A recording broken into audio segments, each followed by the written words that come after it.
Olá, pessoal, boa noite, boa noite, boa noite. Estava aguardando a chegada aí dos colegas aí, ouvindo um sonzinho aqui, né? Muito bem. Bom, aparentemente o pessoal está aí, né? Deixa eu só dar uma vasculhada. Bom, beleza, vamos começar a nossa aula que está um pouquinho atrasada, né? Bom, hoje eu vou fazer então a revisão, né? Uma revisão aí da cinemática, uma revisão global, principalmente na parte de cinemática instantânea. Então, vou me concentrar mais na cinemática instantânea. E depois, em seguida, em uma segunda gravação, vou partir então agora para balística, né? Que é a nossa aula de hoje sobre balística. E aí eu vou mostrar também, tentar mostrar 2 vídeos sobre balística, e aí no final da aula eu comento sobre a entrega de lista de exercício, ok?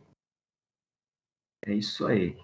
Então, vamos começar a gravação, como que é de costume, né? Deixar registrada aqui a nossa aula de fundamentos de física, né? Com a voz um pouco rouca hoje. Vou começar a gravação então, vamos lá.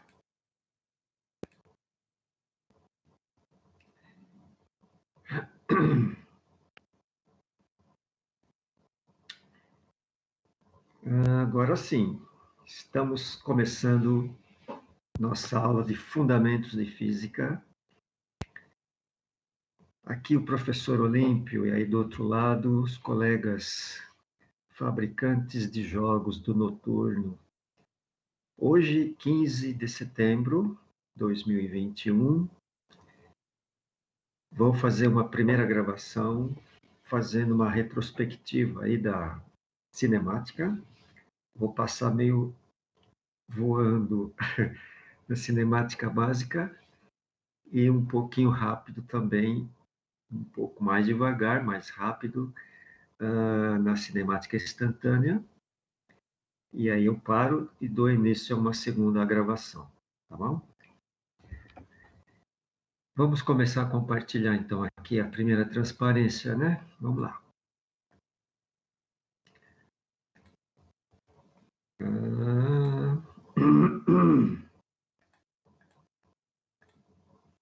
Está lá.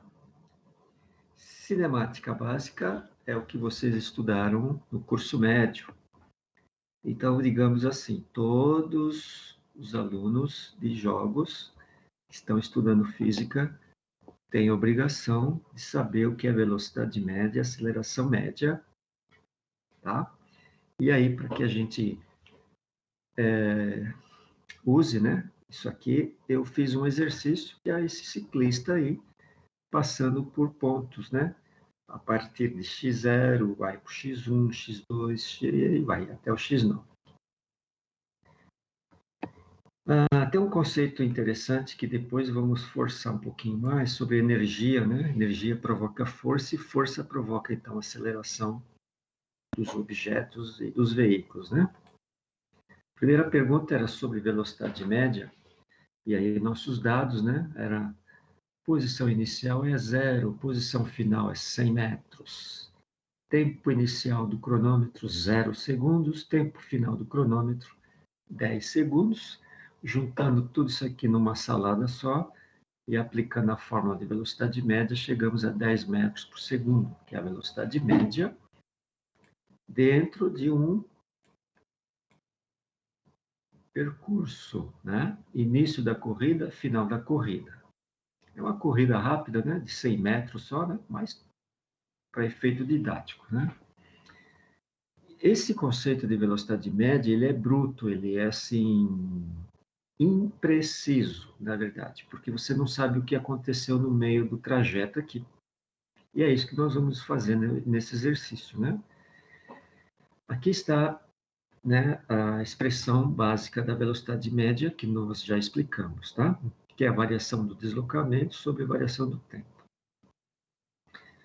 Aí passamos essa velocidade média para quilômetros por hora, por quê? Porque o nosso dia a dia, apenas para demonstração, né, que há um mecanismo bem simples de fazer a transformação de metros por segundo para quilômetros por hora, basta multiplicar por 3,6, tá? Em seguida, nós fizemos uso da velocidade média para calcular uma posição específica, ou seja, eu disse assim, entre o x1 e o x2, o ciclista fez alteração, né, no desempenho e aumentou um pouquinho a velocidade, então nesses 2 pontos a velocidade média é 12. Ele estava na posição 30, no instante 3 segundos, e no instante 7, a pergunta é qual é a posição dele, na verdade. Aqui já está a resposta, mas nós calculamos. Então, aqui estão os dados, ou seja, x final, quanto vale, né? E o que eu tenho que fazer? Pegar a expressão da velocidade média, colocar o que eu conheço aqui, logicamente a variável é x2, e aí x2 resulta em 78 metros. Então, dentro desse percurso pequeno, já menor do que o anterior que nós fizemos, é de 100 metros, aqui tem um percurso de 48 metros em 4 segundos, né, dando uma velocidade média de 12 metros por segundo. Então, houve o quê? Houve alterações durante esse percurso aí, né? Aqui está novamente as respostas, né? A resposta, aliás, do nosso exercício. Vamos adiante. 1D muda um pouquinho também a história, a narrativa, né? O enredo, dizendo que em V3 a velocidade é 5. Opa, então ele diminuiu um pouquinho a velocidade? Sim. Por algum motivo, perdeu a pedalada, ou então veio um objeto na frente dele, ou então um parceiro, né, que estava na frente, atrapalhou ele teve que diminuir a velocidade. De 12 foi para 5, né? No instante 8. Na questão de 1 segundo, na verdade, né? Estava no 7, foi para 8 segundos. Mas ele percebeu que teria que acelerar, acelerou, né? Para reconquistar a velocidade. A velocidade subiu de 5 para 14 e levou 1,3 segundos. Ou seja, o T4 é 9,3. Então ele teve que acelerar, né? Fazer força nos pedais, né? Gastando energia, né? E é essa pergunta que nós queremos responder, a aceleração média. A aceleração média é variação da velocidade dividido pela variação do tempo. Eu tenho aqui os dados, né? E agora, com esses dados, eu vou jogar na expressão aritmética aqui vou chamar de fórmula, né, que seja, e obtendo 6,923 metros por segundo ao quadrado. Então, vamos dizer o seguinte, ele percebeu que a corrida estava comprometida, deu um gás violentamente, digamos, né, recuperando a velocidade, mas acelerando de tal forma que foi o máximo, né, que ele conseguiu, por exemplo. Então, o desempenho dele está diretamente correlacionado à aceleração que ele consegue manter, né? Certo? Então, está aqui a aceleração.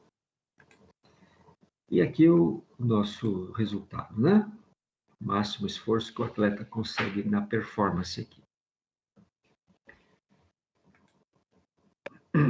Então, aqui é a expressão da aceleração, para que vocês não esqueçam, né?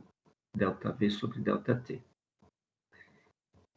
Próxima pergunta. Se o ciclista entrou em uma reta final e mantiver a mesma aceleração constante, então ele está quase vencendo a corrida, né? Então ele vai manter essa aceleração, por exemplo.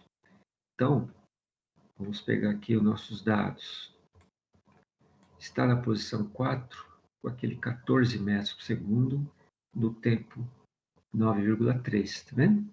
Que é o caso anterior. E mantém a aceleração, já está quase que passando pela bandeirada, 9,8 segundos. Qual é a velocidade dele? Bom, se ele possui aceleração, uma aceleração constante, né? Não está alterando a aceleração aqui, é constante. Pressupõe-se que a velocidade aumentou, né? Qual será a velocidade em 5, então? Perceba que é uma pequena diferença de meio segundo apenas, né? Tá? Propositadamente eu diminuí o espaço do tempo aqui, né? Na verdade, o tempo decorrido, né? Então, com os nossos dados aqui, inclusive com a aceleração, eu jogo então os dados na equação da aceleração e vou descobrir qual é a velocidade. A V5 é a chamada velocidade final entre 4 e 5, né? Resultando em 17,462 metros por segundo. Então, ele conseguiu aumentar ainda mais a velocidade, porque ele tem aceleração. Apesar de ser constante, o movimento é variável, né? A velocidade vai aumentando. Se ele alterar a aceleração, pode até diminuir a velocidade, não é? Vamos ao próximo. Aqui é só para mostrar os resultados aqui, né? Que nós temos. Está quase na bandeirada, não é? Agora sim, vamos ver o que acontece quando ele passa pela bandeirada. Olha. No ponto 6 aqui, no tempo 10 segundos, né? Que a primeira pergunta foi essa, né? Velocidade média de 0 a 10 segundos. Então, ele está aqui. Então, percebo que houve umas mudanças aqui no meio do caminho, né? Então, vamos pegar o ponto 6 e 7 aqui. O que acontece? Ele passou pela bandeirada, venceu a corrida, ele vai, por exemplo, parar, né? A bicicleta, né? Por exemplo. Então, no V6, o tempo 6 é 10 segundos e a velocidade 6 é a mesma do 5. Tá? Praticamente é a mesma velocidade, admitindo que é a mesma velocidade. Por exemplo, ele parou de fazer força no pedal, passou a bandeirada. Né? Só que aí o que aconteceu? Ele diminuiu a velocidade, foi para 8,5, passou a bandeirada, significa que ele ou perdeu ou ganhou, né? Digamos que ele tenha ganho, está tentando então frear a bicicleta para parar. Terminada a corrida, né? Já está no instante 11,7 segundos aqui. Então, eu tenho as velocidades e tenho os tempos, eu posso então calcular qual é essa aceleração. Agora, repara que a velocidade diminuiu, então significa que ele pisou no freio, né? Deixou de pedalar, fazer força nos pedais e pisou no freio. Com isso, eu vou usar a fórmula de novo da aceleração, os dados estão aqui, estou jogando aqui o nosso valor, eu vou encontrar menos 5,272, significa que ele diminuiu brutalmente, chegando até no valor negativo da aceleração, que chama desaceleração. Então, ele está tentando parar a bicicleta de verdade, freando, né? Então, menos 5,272 metros segundo ao quadrado. Tá aí a resposta, então, para o nosso item 1F. Muito bem. Então, ele passou a bandeirada, está aqui na posição 7. Vamos ver a próxima pergunta. Aqui são os resultados, tá?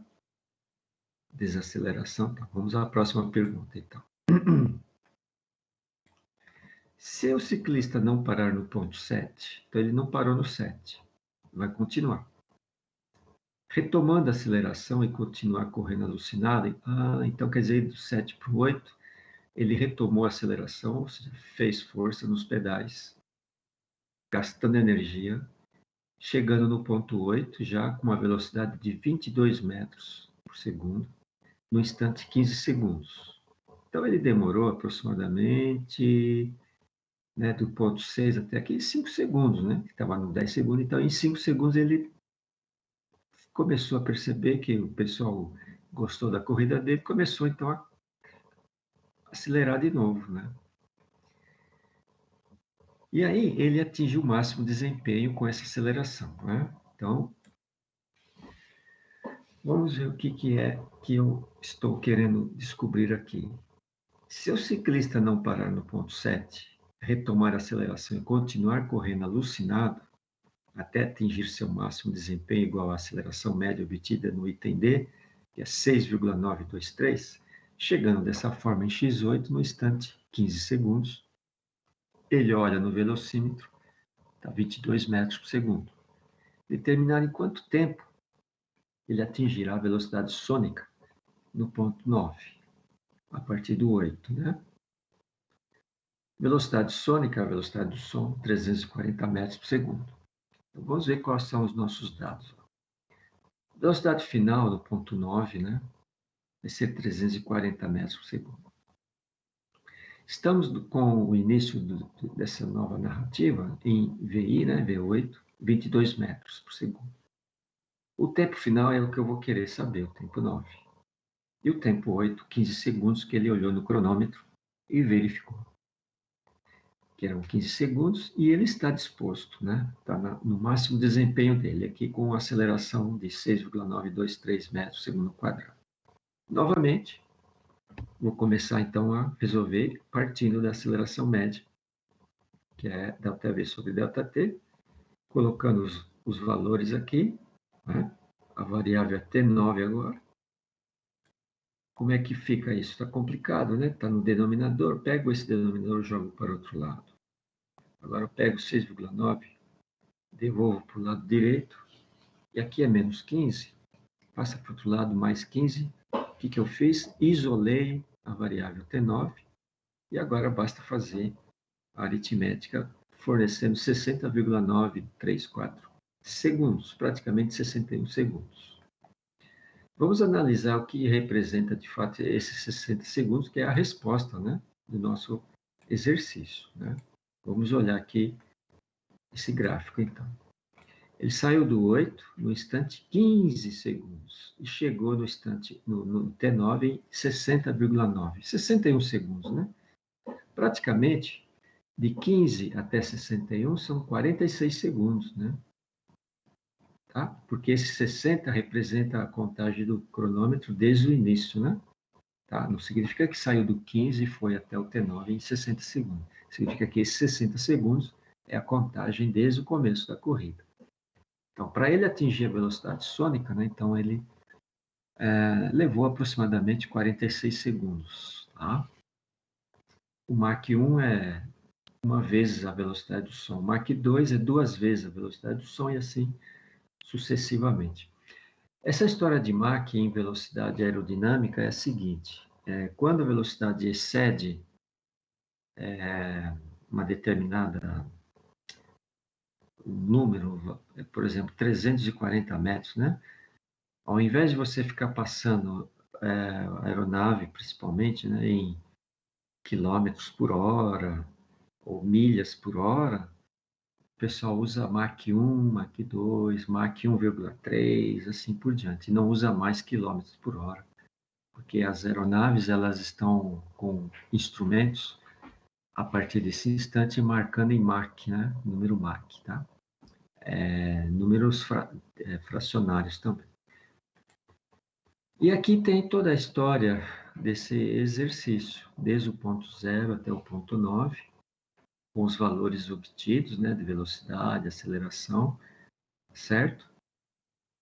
E aí, o que eu fiz? Eu separei. Primeiramente, eu desenhei o gráfico do deslocamento, ou seja, a equação do movimento. Se eu ligar os pontinhos, eu vou obter uma reta aqui, né? São segmentos de reta, que aproximadamente vai dar um polinômio, né, de primeiro grau, que é uma reta. Então, aqui no eixo vertical eu tenho o deslocamento, ou né, a posição, né, do movimento, e aqui é a variável tempo. O outro gráfico que eu desenhei foi da velocidade. Observe que as velocidades elas vão alterando, né, aumentando, diminuindo, né? Então, se eu ligar aqui os pontinhos, eu vou obter uma curva, na verdade, um polinômio, né? Então, é uma equação aqui já, né? De grau, aí eu não sei, teria que fazer aproximação polinomial, né? Uma coisa que não cabe aqui no curso nesse momento. E a aceleração também, lembrando que ela chegou um momento que era negativa, né? Esses pontinhos vermelhos aqui, também é um polinômio. Então, o que acontece nessa história toda? Eu tenho como descobrir em cada instante o que acontece com a posição, velocidade e aceleração. Então, o conceito de aceleração média e velocidade média é útil, mas não suficiente para conhecer todos os detalhes, porque entre um ponto e o outro poderá também ter alterações. Esse é o segredo da cinemática instantânea, né? Então, a cinemática básica, ela fornece dados imprecisos de um deslocamento real, porque eu não construí aqui o polinômio, né, que representa a equação, por exemplo, da aceleração. E é o nosso próximo item, na verdade, né? Esse exercício, que está escrito próximo à aula, né, na verdade é de cinemática instantânea, é o que nós vamos resolver a seguir, usando derivadas e depois integrais. Então, vamos interromper para abrir o outro item, né, que é cinemática instantânea. Vamos compartilhar agora a parte 2 da cinemática, né? Cinemática instantânea. Muito bem, vamos lá, olha só. Aí eu mostrei para vocês, essa é a primeira transparência da cinemática instantânea. O objetivo é, a partir da equação do movimento, ou da velocidade ou da aceleração, definir, aqui está um né, mas na verdade, definir todo o comportamento do objeto. Esse aqui está a mais aqui, tá? Através do centro de massa. Por que é centro de massa? O centro de massa representa todo o objeto. Pode ser o objeto mais complicado do mundo. Se você souber onde está o centro de massa, o centro geométrico, às vezes nem sempre os dois estão na mesma posição, tá? Você, então, substitui toda aquela parafernália do objeto pelo único ponto, que é o centro de massa. Tá? Então, é como se eu... Vamos aumentar a figura aqui. Todo esse objeto que eu chamo de veículo pode ser substituído por um centro de massa dele. Por exemplo, tem pneu, que é de borracha, tem o motor, tem a antena do rádio, né? Tem os faróis, tudo isso pode ser substituído por um único ponto. Essa que é a ideia. Então, esse é o exercício. Seja o veículo transitando no eixo X, ou seja, unidirecional, novamente unidirecional, em metros, né? A equação do movimento, eu, professor Olímpio, escrevi essa equação, né? E vamos ver o que acontece quando eu conheço a equação do movimento, a equação do deslocamento. Então, repara que é uma função na variável t. A cada instante t, eu sei qual é a posição dele.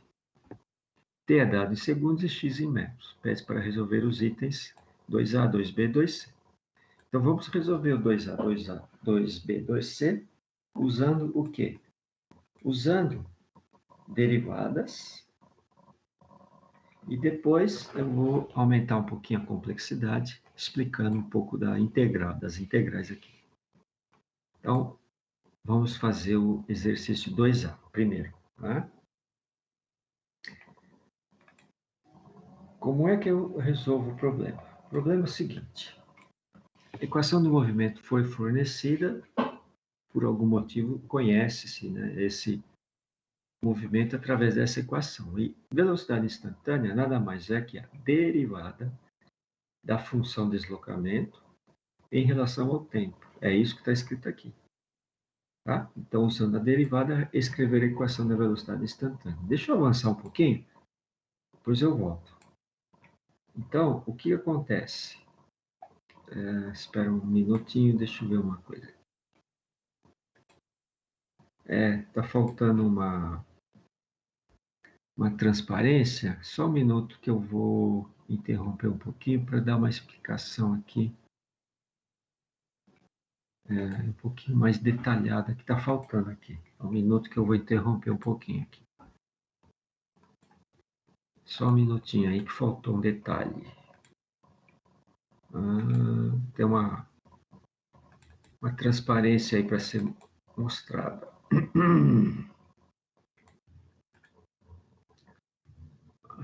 Eu esqueci de colocar ela.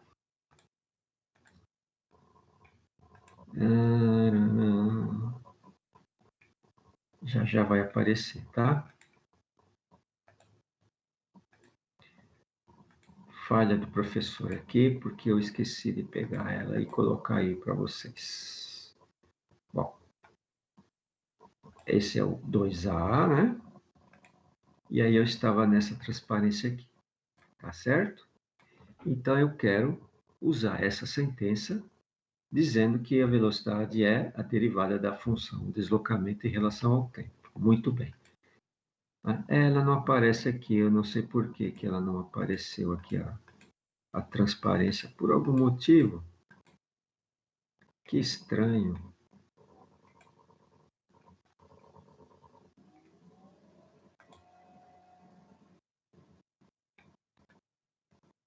Muito estranho. Muito estranho.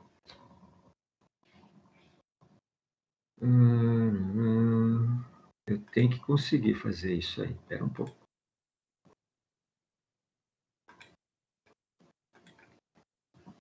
Vou tentar mais uma vez. Não pode deixar passar essa chance, não. É importante o que eu quero comentar. Eu acho que agora vai passar. Quer ver? Agora sim. Foi a falha do professor mesmo. Então, vamos. Essa parte eu já expliquei na outra aula, né? A gente sabe disso. Eu preciso, então, resolver este problema de derivada, tá vendo? Certo? Então, utilizando a derivada do x de t, escrever a equação da velocidade. Como que isso é feito? Bom, como eu sei que eu tenho que derivar, e aqui está o x, né, de t, eu coloco aqui, então, dentro desses parênteses, o x do t, ó, que é a equação, certo? Quando começar a resolver, eu posso cancelar esses d e o dt, porque essa é uma, digamos, uma escrita, né, da matemática, é uma ferramenta da matemática que indica que eu estou derivando. Então, assim que eu derivar, eu vou poder cancelar esses itens aqui, dt, t e o d. Como que eu vou fazer isso? Bom, a história é assim. Quando eu aprendi derivadas, o professor, na época, né, me explicou de uma maneira com a qual eu não esqueci mais.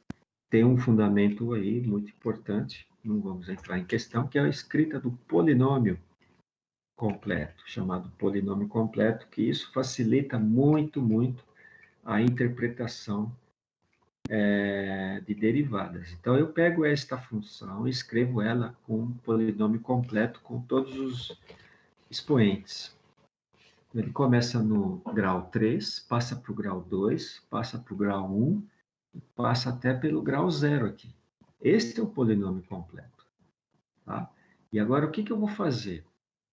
Eu vou descer o expoente e diminuir uma unidade. Lembrando que qualquer coisa elevada a zero é 1, né? O 1 é o elemento neutro da multiplicação, então sem problema, 1 vezes 1 dá 1, né? Então, por isso que posso substituir esse 1 por esta pequena função aqui, né? E outra coisa, t elevado a 1 é t, né? Então, 3t é a mesma coisa que 3t elevado a 1. Isso é tranquilo. Uma vez escrito o polinômio completo, vamos começar a derivar, ou seja, os expoentes vão começar a descer e vou diminuindo uma unidade no expoente, conforme está aqui. Então, 3 vezes o 4 está aqui, e o expoente 3 menos 1. O 2 desce, fica 2 vezes 8, e o expoente diminui, 2 menos 1. O 1 desce, fica 1 vezes 3, expoente diminui, 1 menos 1.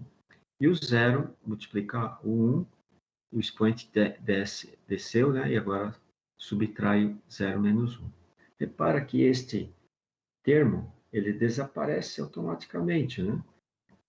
Os professores atuais, eles falam assim, cancela direto, pode cortar, né? Mas não explica por quê. Eu cortei porque é constante o 1. Por que que pode cortar? Aqui está a explicação. Por que que eu posso fazer isso, tá? Porque vai acabar dando 0 vezes alguma coisa, vai dar 0, né? Vai desaparecer mesmo. E aí, os resultados aqui. Uma vez que eu tenho o 0 desaparece 3 vezes 1, não preciso escrever, né, expressão da velocidade com um polinômio completo. Basta escrever o resultado mesmo, que é esse aqui. Então, esta é a equação de controle da velocidade em qualquer instante. Qualquer instante, desde o começo do mundo até o final dos tempos do mundo, sem problema. É claro que tem um limite, né? A gente sempre fala assim, mas tem um limite, o começo e o término do movimento. Às vezes você quer parar o veículo, né? Ou então ele bate, cai num buraco, qualquer coisa, né? Por exemplo. Vamos ao próximo item agora. Ah, era essa transparência, agora ela aparece, né? Então, aqui é só para explicar o seguinte, isso é importante. Quando nós trabalhamos com velocidade média, era ΔX sobre ΔT. Agora estamos trabalhando com velocidade instantânea. Repare que existe uma nomenclatura similar, olha, mas não é exatamente igual. É como se a velocidade média agora ela está sendo transformada em velocidade instantânea, por quê? Estou pegando pequeníssimos segmentos, né, nos limites, né? Por isso que tem aquela questão de limite, que eu não vou entrar em detalhe também. E o ΔX é a derivada da função x de t, e o ΔT é o dt. Então, existe uma analogia aqui para poder entender que um está relacionado ao outro quando o tempo é o mínimo possível, entende? Tempo tendendo a zero. Transforma-se em instantes praticamente idênticos, né? Não idênticos, mas muito próximos entre si. A gente chama de instantâneo.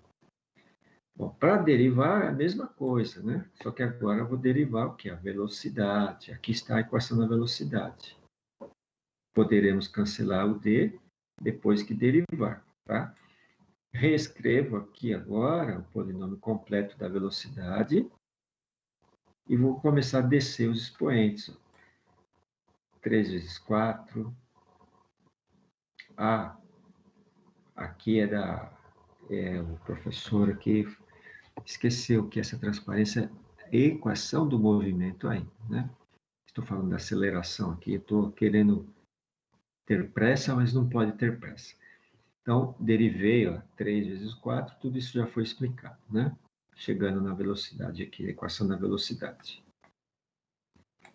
Agora sim, 2b, está aqui.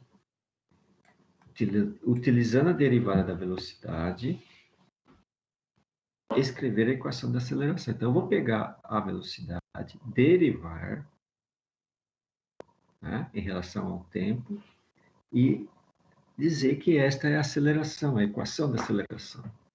Então, para eu fazer isso, a aceleração instantânea vai ser a derivada da equação da velocidade em relação ao tempo.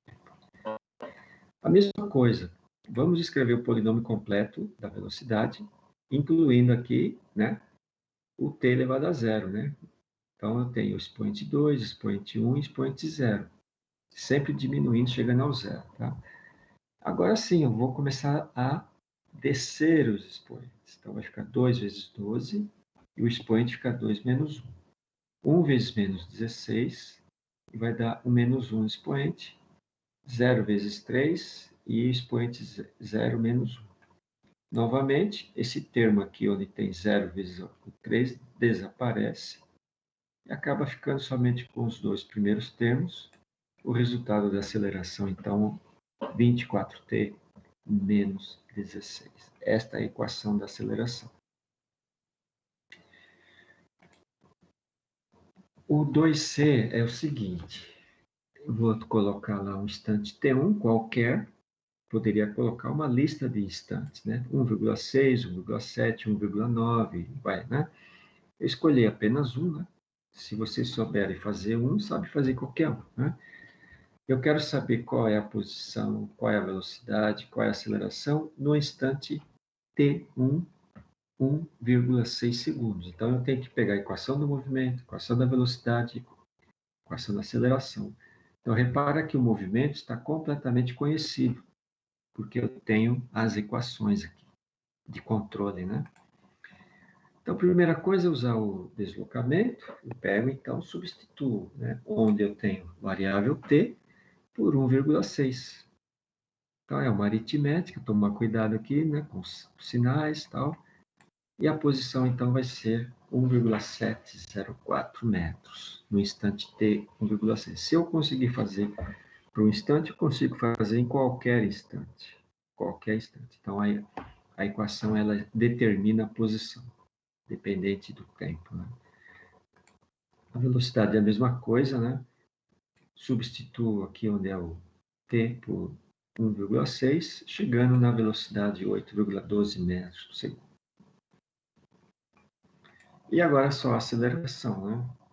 Pega a equação da aceleração, substituo o t por 1,6, chegando na aceleração 22,4 metros por segundo. 4. O exercício 2, basicamente, são essas 3 perguntas que eu quero que vocês aprendam. Porém, eu vou colocar aqui um adendo, né, um plus aqui, tá? uma explicação adicional, que vai ser a seguinte. Aqui são os resultados, né, que nós obtivemos aí. Então, aqui está o 2D. Dada a equação da aceleração, então, olha só, eu peguei e forneci a equação da aceleração instantânea, 24t menos 16, que na realidade é a mesma, né, claro, do exercício aí, né? E sabendo que para t igual a zero, a velocidade de v0 é igual a 3 metros por segundo. Bom, isso é uma estratégia. Eu, professor Olímpio, que montei, né, esse exercício, então eu já sei o que vou precisar. Coloquei 3 metros como velocidade inicial. Então é o seguinte, quando eu tenho aceleração e quero saber a velocidade, o que eu faço? Faço a integral da aceleração, chamado caminho reverso ou caminho inverso. A única coisa que a gente não pode esquecer é que eu preciso de uma referência inicial, que é o V0, né, que eu forneci, que é o valor 3. Se eu não conhecer, tudo bem. Eu não conheço, então fica 100. Mas como eu conheço, isso tem uma explicação da álgebra, da matemática. Quem faz essa explicação melhor do que eu estou falando agora é o professor de matemática, chamado limites de integração, tem umas coisas lá, tá? E final, inicial e tal, né? Mas é esta equaçãozinha aqui que eu vou usar para descobrir a velocidade a partir da aceleração. O que eu vou fazer? O 3 é a velocidade zero, né, inicial, e aqui é a integral da aceleração. Como é que eu faço para integrar? Primeiro passo, vamos escrever um polinômio completo. Tá? Aqui está o polinômio completo. Ó. Começa no 1, termina no 0, né? E agora sobe uma unidade no expoente e divide pelo expoente. O 3 não pode entrar dentro da integral, tá? Ele é uma constante, né, que a gente fala, ok? Então, 24t é a primeira, vai ficar 24t 1 mais 1 dividido por 1 mais 1. Aumentei e dividi. 16t elevado a zero, menos 16t, 0 mais 1, expoente aumenta 1, diminui por esse expoente. Aqui está o que nós obtemos. Fazendo aqui os cálculos, chegamos nessa expressão. A única coisa é que o 3, né, ficou para o final aqui. De novo, eu tenho a mesma velocidade obtida, né? Tá? Vamos à pergunta, então, 2e agora. 2e, dada a equação da velocidade, que é essa que acabamos de escrever aqui, calcular, sabendo que para t igual a zero, a posição x0 é igual a 1, de novo, eu já sei o que eu preciso, então eu escrevi 1 metro aqui. Escrever a equação do movimento usando a integral da velocidade. Então, o que acontece? Posição, a função de movimento, né, pode ser obtida através da integral da velocidade. Lembrando que eu tenho uma posição inicial, né? Então, vai ser a posição inicial, x0, mais integral de v em relação a t. Ok? Então, aqui está. Aqui é a posição inicial, que não entra dentro da integral, e aqui está a equação da velocidade. Vamos escrever essa velocidade com o polinômio completo. Ela aparece aqui. Grau 2, grau 1, grau 0. Agora eu vou fazer a integral.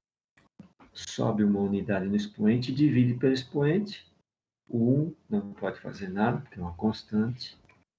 12t 2 elevado a 2 mais 1, dividido por 2 mais 1, menos 16t elevado a 1 mais 1, dividido por 1 mais 1, e 3t elevado a 0 mais 1, dividido por 0 mais 1.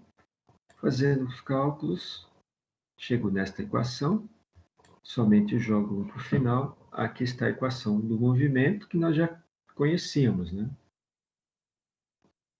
Muito bem. Então, o que eu fiz? 2A, 2B, 2C é a primeira linha aqui, ó. Através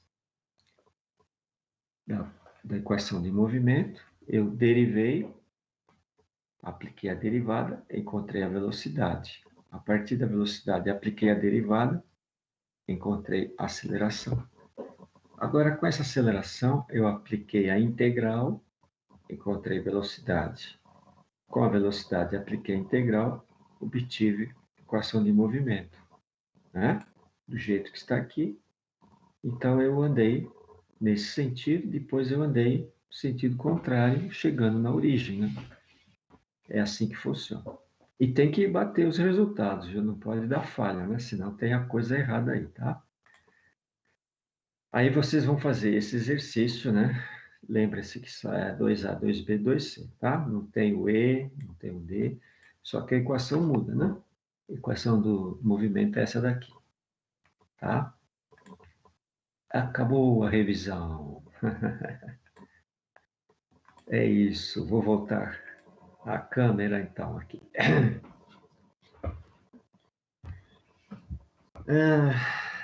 Eu sei que sempre é um pouco cansativo, né, ficar ouvindo o professor, né? Mas quem não quiser ouvir o professor, pois pega a gravação, né? Tá? Não deixem de assistir, porque ajuda bastante. Acredito que ajuda, né? Muito bem. Vou parar esta parte de revisão e abrir a segunda gravação, então. Deixa eu interromper a gravação agora. Ok.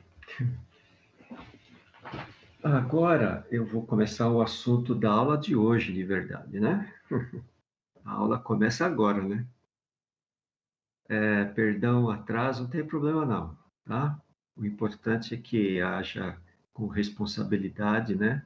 Com a entrega de exercício, tentando aprender alguma coisa, né? Sabe por quê? Tem que valer o esforço do professor, né? Não é verdade? Alguém quer fazer pergunta? Johnny, né? Abre o microfone aí, ou então escreve aí, pode ser, antes de eu começar a gravar. Boa noite, professor. Eu não sei se o senhor falou, que eu cheguei um pouco tarde. O senhor já colocou alguma tarefa para a gente fazer ou ainda não? Tarefa? Tem. É a lista 3, né? A lista 3 cinemática, tem a lista 1, 2 e 3. A lista 3 acho que é para a semana que vem. Tá? A 1, 2 eu fiz. Aí Ah, agora é 3, né? isso, exato. Aí é para semana que vem já? A cinemática é para a semana que vem, a lista 3. Ah, tá. Aí o senhor colocou alguma tarefa? Porque para mim não tem nenhuma tarefa aparecendo. Nova, não. A tarefa da cinemática, deixa eu Da ver. cinemática, porque para mim não aparece nenhuma tarefa de física Opa, aqui. então pode ser falha minha aí, né? Deixa eu ver aqui. Vou olhar aqui, pode ser que eu tenha falhado aí, não tem problema. Vamos verificar. Espera aí que eu estou olhando aqui. Não, tranquilo. Alguma coisa pode ter. De verdade, você tem razão. Por algum motivo, eu não cadastrei a lista 3 aqui. Vou fazer isso imediatamente aqui. Eu tinha algum motivo, ou esquecimento, ou então a pressa. Verdade. Então, obrigado aí, porque vou colocar agora, lista 3, cinemática.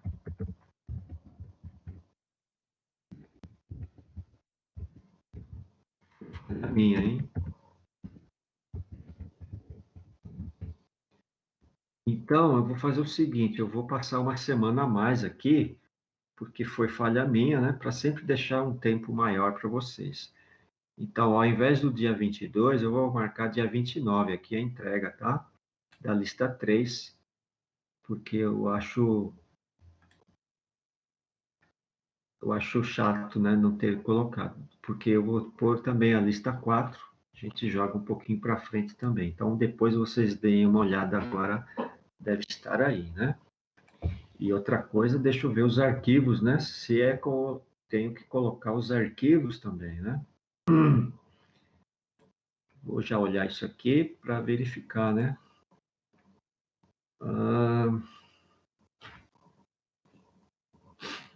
Sim. Os arquivos está certo. A lista 3 está.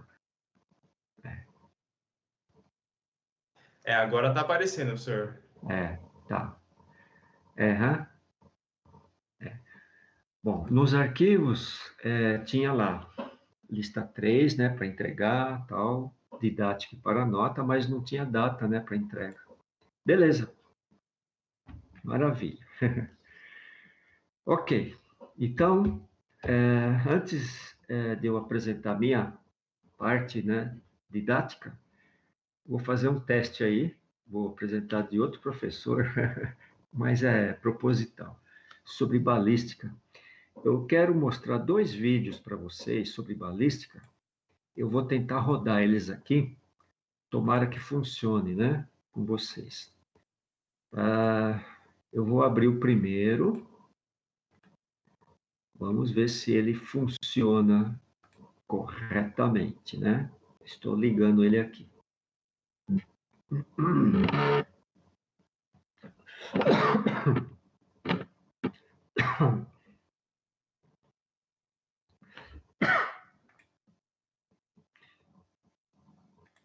Ok, deixa eu então compartilhar, né? Vamos tentar compartilhar. Esse que é o problema do Teams, né? Às vezes o compartilhamento ele dá uma piripaque nele. Vou começar a gravação, então.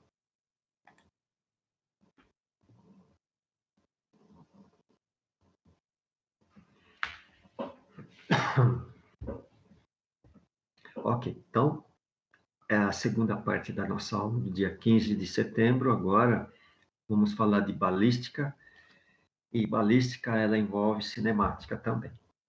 Por isso que eu expliquei um pouco da cinemática, e agora a balística vai fazer uso, né, do conceito de velocidade, deslocamento, da aceleração, vai entrar só aceleração na gravidade aí, né? Mas posição X, posição Y, porque até então eu só fiz exercício unidirecional, no direção X, né? E agora a balística vai aparecer o eixo vertical, né? No plano, né? Mas antes de eu mostrar o detalhe dos cálculos, né, do exercício, eu vou fazer 2 apresentações aqui, bem rápidas. Aqui. A primeira é rápida, a segunda leva uns 8 minutos, aproximadamente. Vou compartilhar o vídeo, então, aqui. Espero que vocês acompanhem aí, né? Peguei da internet, né? Na internet tem bastante coisa, né? Tem que buscar as coisas válidas, é claro, né? Espero que vocês estejam vendo, né? Vou ligar o vídeo agora e aí eu faço umas explicações. Primeiro, vamos rodá-lo aqui.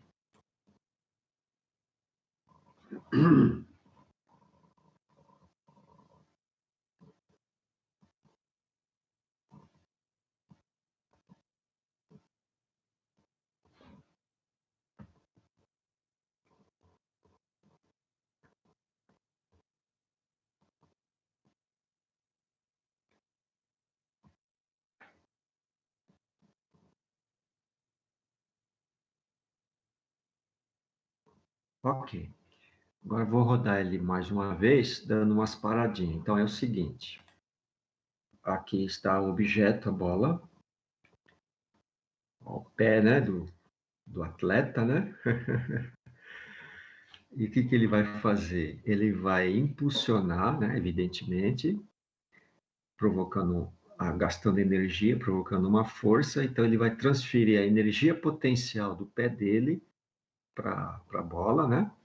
Apesar que essa bola é bola de basquete, né? Não é de futebol, né? A bola de basquete é mais leve, né? E ele transforma energia potencial em energia cinética, e este chute envolve o quê? Uma trajetória parabólica. Então vamos lá. Agora observando ponto a ponto, né? O que acontece com a bola. Vamos lá. Então, repare o seguinte: as posições as quais elas são marcadas, equidistantes praticamente, tá? Aí ela vem, atingiu uma máxima altura e ela começa a cair de novo, né, do chão. Bate no chão, como ela tem energia cinética e ela é uma borracha elástica, né? Então ela vai transferir essa energia cinética para a borracha, transformando em energia potencial, e essa energia potencial vai voltar a transformar em energia cinética, impulsionando ela para adquirir velocidade. Porque é o seguinte, energia potencial não envolve velocidade. O que envolve velocidade, ou seja, deslocamento, né, porque tem velocidade, é a energia cinética. Aí ela sobe de novo. Agora tem esses gráficos, ó. Repara o seguinte, aqui é a altura y, aqui é 1 metro, né, mais ou menos, 0,75, 75 centímetros, né, e aqui em relação ao tempo, né. Ah, passou tão rápido que não deu tempo, espera lá. Aqui, o x. O que acontece com o x? O x, todos os pontos são equidistantes e não muda os valores. O que acontece é que ele vai aumentando em x, é claro, né? 2 metros, 4 metros, 6 metros, né? Mas não é uma curva, é uma reta aqui. Tá? Essa região aqui é quando ele deu uma quicada no chão, né? Mudou um pouco as condições da balística aqui, tá? Esta é a função velocidade em x. O gráfico, ele tem deveria ser tudo em linha reta aqui, mas como deve ter um problema de aerodinâmica, mas a distância entre um ponto e outro também são iguais, idênticos, tá? Ok? Aí quando ele quicou no chão, ele teve essa alteração aqui. O nosso problema balístico vai deste ponto até ele tocar o solo, né? E o último gráfico é a velocidade em y. Repara que a velocidade vai aumentando, ela é grande no começo, né? Quer dizer, o contrário. Ela é grande, ela vai diminuindo, diminuindo, até chegar no limite máximo de velocidade zero. Aqui, na verdade, é o y, né? Eu estou falando da velocidade, mas eu estou mostrando o gráfico, estou falando da velocidade em y. Quando ele chegar nesse ponto, a velocidade em y é zero, por isso que ele começa a descer. Tá? É que ele repetiu o mesmo gráfico aqui, do primeiro gráfico, né? Assim, agora sim, velocidade em y. Então, o que aconteceu? Ele começa com uma velocidade alta em y e vai diminuindo, olha, aqui ele está descendo, né? Ele vai diminuindo a velocidade, chega em zero, ele começa agora a velocidade negativa, ou seja, de descida, né? Tá? Então, são essas análises aí que a gente pode fazer deste movimento, perfeito? Bem simples, agora vem um outro.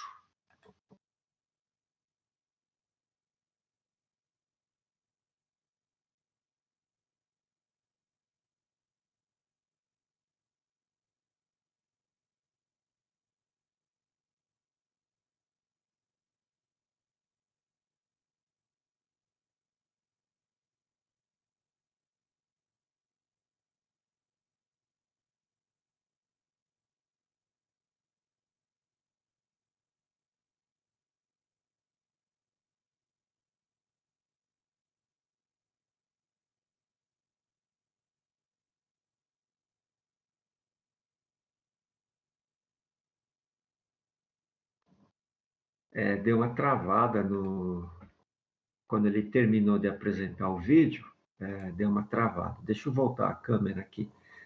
Mas agora acho que voltou ao normal. Eu acredito que tenha dado para assistir o vídeo, né? E agora vem o segundo vídeo.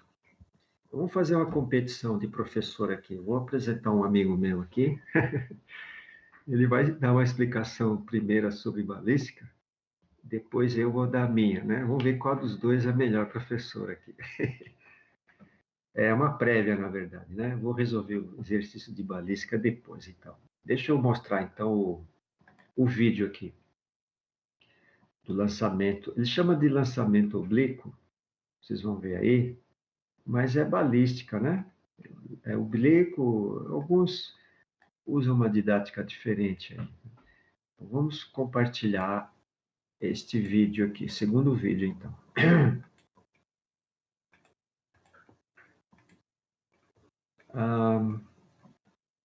Microfone ligado, tá ok? Tá, eu acho que tá tudo certo aqui.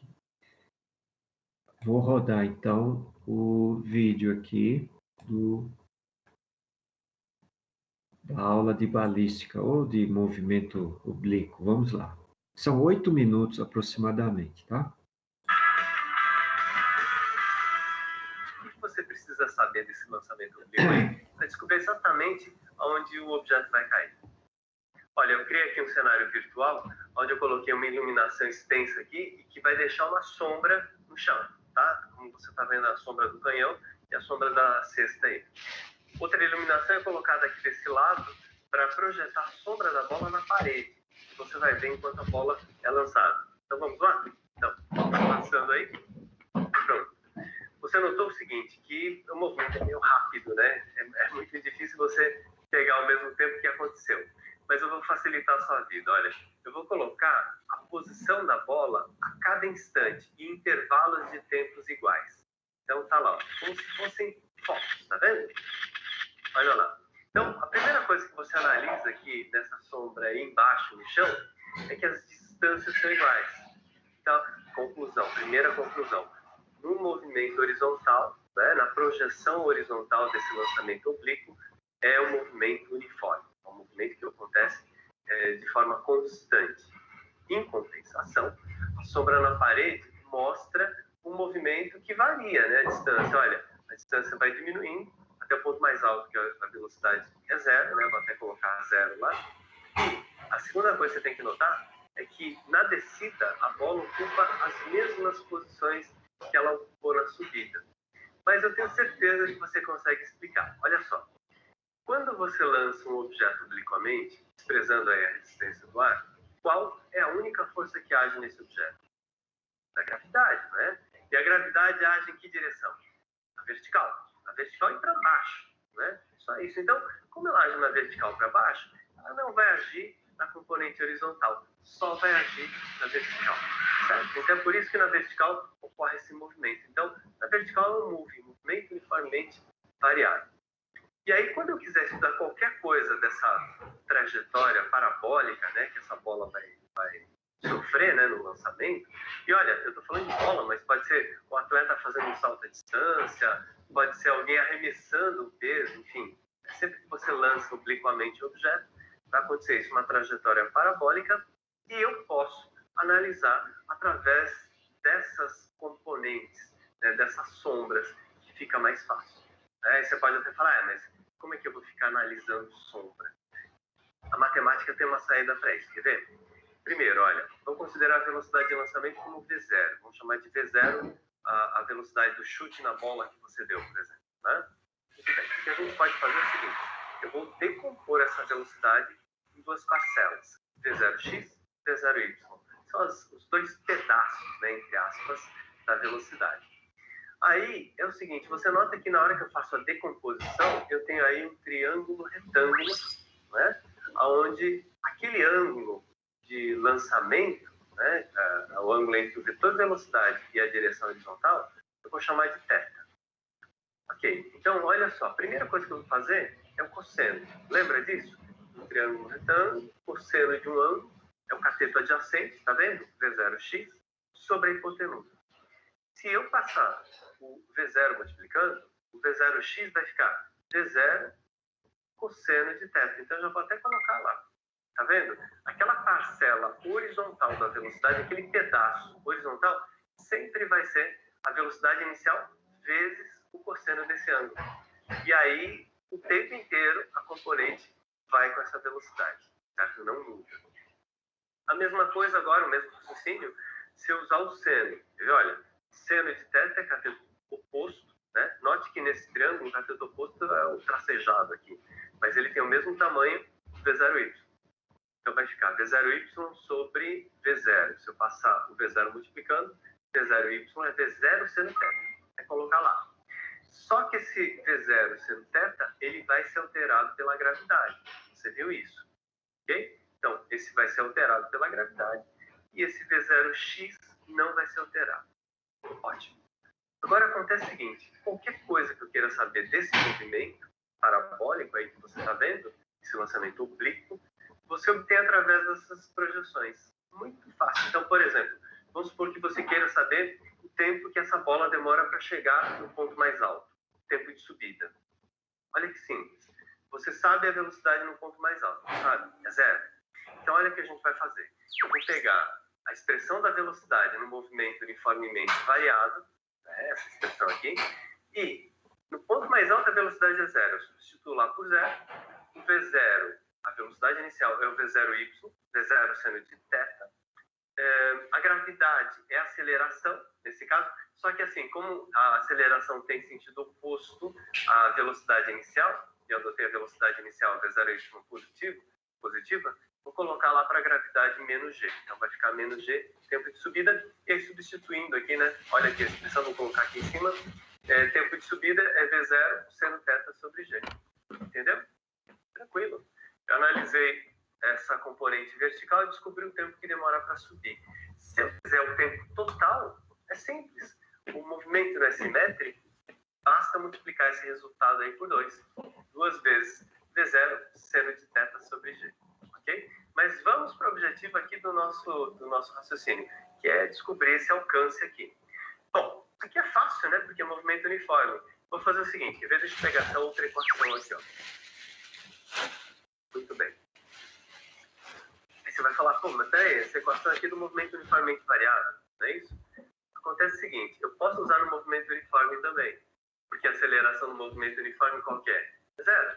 Então vai ficar aquele termo gama é 0. Se eu passar o S0 para cá, vai ficar S menos S0, que é ΔS, que é o alcance. Então essa expressão vai ficar assim, ó. O alcance é V0x vezes o tempo. Olha que simples, né? Então eu quero saber esse alcance aqui. V0x é V0 cosseno θ, acabei de mostrar para você. E se eu quiser o alcance total aqui, eu vou colocar no lugar do tempo, o tempo total, 2 vezes V0 seno θ. Então, eu vou obter essa expressão que está aqui na frente. Certo? Para facilitar, tem uma relação trigonométrica que 2 vezes seno θ cosseno θ é seno de 2θ. Então, eu posso simplificar. V0 vezes V0 fica V0 ao quadrado. 2 seno θ cosseno θ é seno de 2θ. E essa é a expressão do alcance. Daí dá para, inclusive, deduzir uma coisa muito importante. Quer ver? Vamos supor que eu queira saber qual o ângulo que eu devo colocar para ter o máximo alcance possível, né? O objeto atingir a maior distância. Olha que simples. Se eu olhar para essa expressão aí que está aqui na nossa frente, vai depender desse seno de 2θ, não é isso? Agora, qual é o maior valor do seno? Não é 1? Então, o seno vai de 1 a menos 1. O maior valor é 1, não é isso? Quando que o seno dá 1? Para 90 graus. Então, esse alcance vai ser máximo quando seno de 2θ por seno de 90 graus. Então, o θ deve valer quanto? 45, né? 2 vezes 45 dá 90. Então, θ deve valer 45 graus. Conclusão, sempre que você fizer um lançamento e quiser o maior alcance possível, você tem que jogar com 45 graus, certo? Entendeu? Então, é uma análise matemática que possibilita que a gente conclua essa história do alcance. Tem uma coisa que eu queria que você calculasse, porque o nosso vídeo já ficou muito longo, eu vou deixar de tarefa para você. O que acontece com essa expressão do alcance quando eu faço 2 lançamentos cujos ângulos são complementares? cujos ângulos são, por exemplo, 30 e 60, ângulos cuja soma dá 90, não é isso? Então, 30 e 60. O que vai acontecer? Mas isso eu vou deixar aí para você, tá certo? Então, até mais. Fica por aqui. Tchau.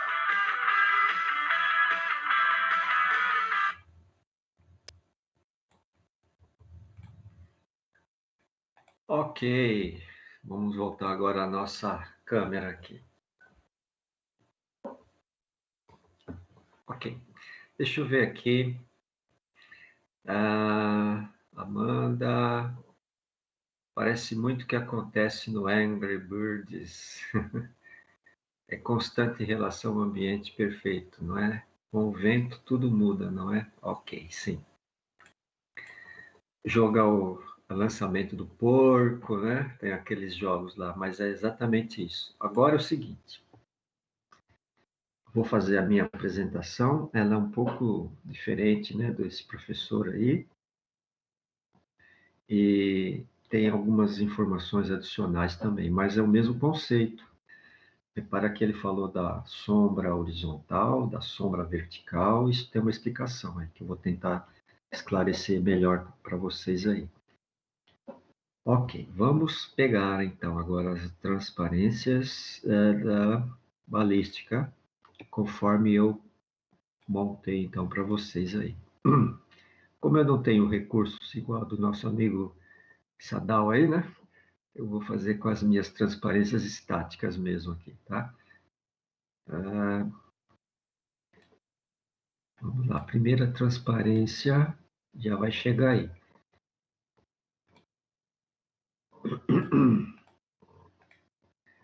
Aqui está então. Espero que esteja aí na tela de vocês. O básico é assim. Eu tenho o lançamento de um objeto, não importa a massa, tá? A massa não entra nesse jogo, viu? Sabia? Não tem problema. Porque eu tenho que ter uma energia suficiente para lançar com a velocidade inicial, a um ângulo alfa. Então, eu tenho três variáveis. Vetor velocidade V0, na verdade é um vetorzinho, isso aqui, V0, velocidade de lançamento, o ângulo de lançamento e o efeito da gravidade. Na verdade, a gente chama de aceleração da gravidade. Por quê?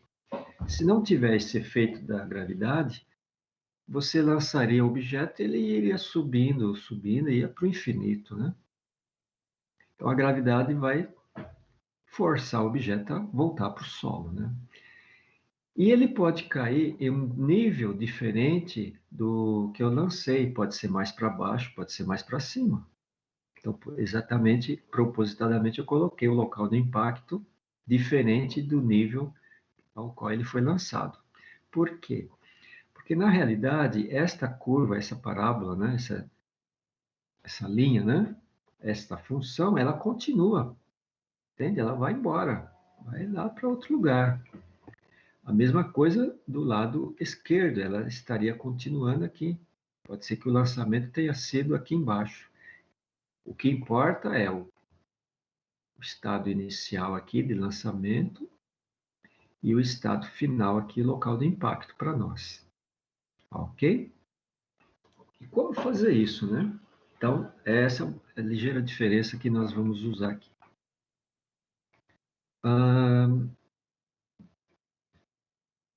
Então, observe o seguinte, nós vamos estudar o estudo da balística padrão, por quê? Será uma trajetória em duas dimensões, a princípio, e não são considerados outros fatores. Olha. Alteração da temperatura, por que será? Pode ser que aqui, neste local, esteja 20 graus. Este local é outra cidade, por exemplo, está ao nível do mar, por que não? Estaria a 40 graus. Então, isso vai fazer também com que o objeto tenha um deslocamento diferente, ligeiramente diferente da parábola. Tá? Alteração da pressão, densidade da atmosfera, forças contrárias, de repente existe alguma propulsão dele, não é? O vento, ou então ele atravessa uma densidade da atmosfera diferente, com mais atrito, um lugar muito poluído, não é? o magnetismo pode ser que aqui tenha uma aceleração da gravidade e depois aqui seja outra. A aerodinâmica do objeto pode ser que dificulte, pode ser que facilite o deslocamento.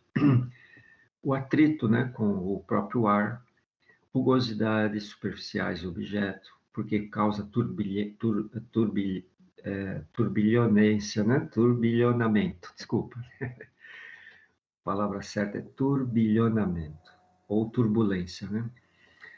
Problema da altitude, né? Mesmo porque aqui está numa altitude, aqui estaria na outra, assim como o local de impacto pode estar para cima, né? Acima do lançamento, né? A latitude também influencia, viu? Por incrível que pareça. Tem uma coisa chamada força de Coriolis, no lado sul e o lado norte são diferentes, né? Da Terra, né? A rotação do objeto, né? Por exemplo, aquele primeiro vídeo, o atleta lá, né? Vou chamar assim, né? Ele chutou a bola de uma forma, mas os atletas mesmo, os jogadores de futebol, chutam a bola às vezes com ela fazendo rotação no próprio eixo, né? E isso provoca uma curva, né? E a energia própria do objeto, de repente, ele tem uma propulsão, então uma freagem, etc. Então, estes itens nós não estamos considerando, porque isso com certeza existe na realidade, mas não vamos usar isso aqui. Isso aqui é um curso mais avançado, digamos, né? Mas nada impede de ser colocado também, para dificultar, por exemplo, né? O lançamento, ou para facilitar também. Porque a aerodinâmica facilita, né? Tá certo? Então, nós vamos trabalhar com essas três variáveis apenas: a velocidade inicial, o ângulo de lançamento e a aceleração da gravidade. E, claro, a trajetória em 2 dimensões, não vamos ter 3 dimensões na trajetória. Ok? Isso poucos professores acabam explicando, porque eles pegam somente o que é o trivial mesmo, né? Olha, eu vou só fazer um comentário com vocês.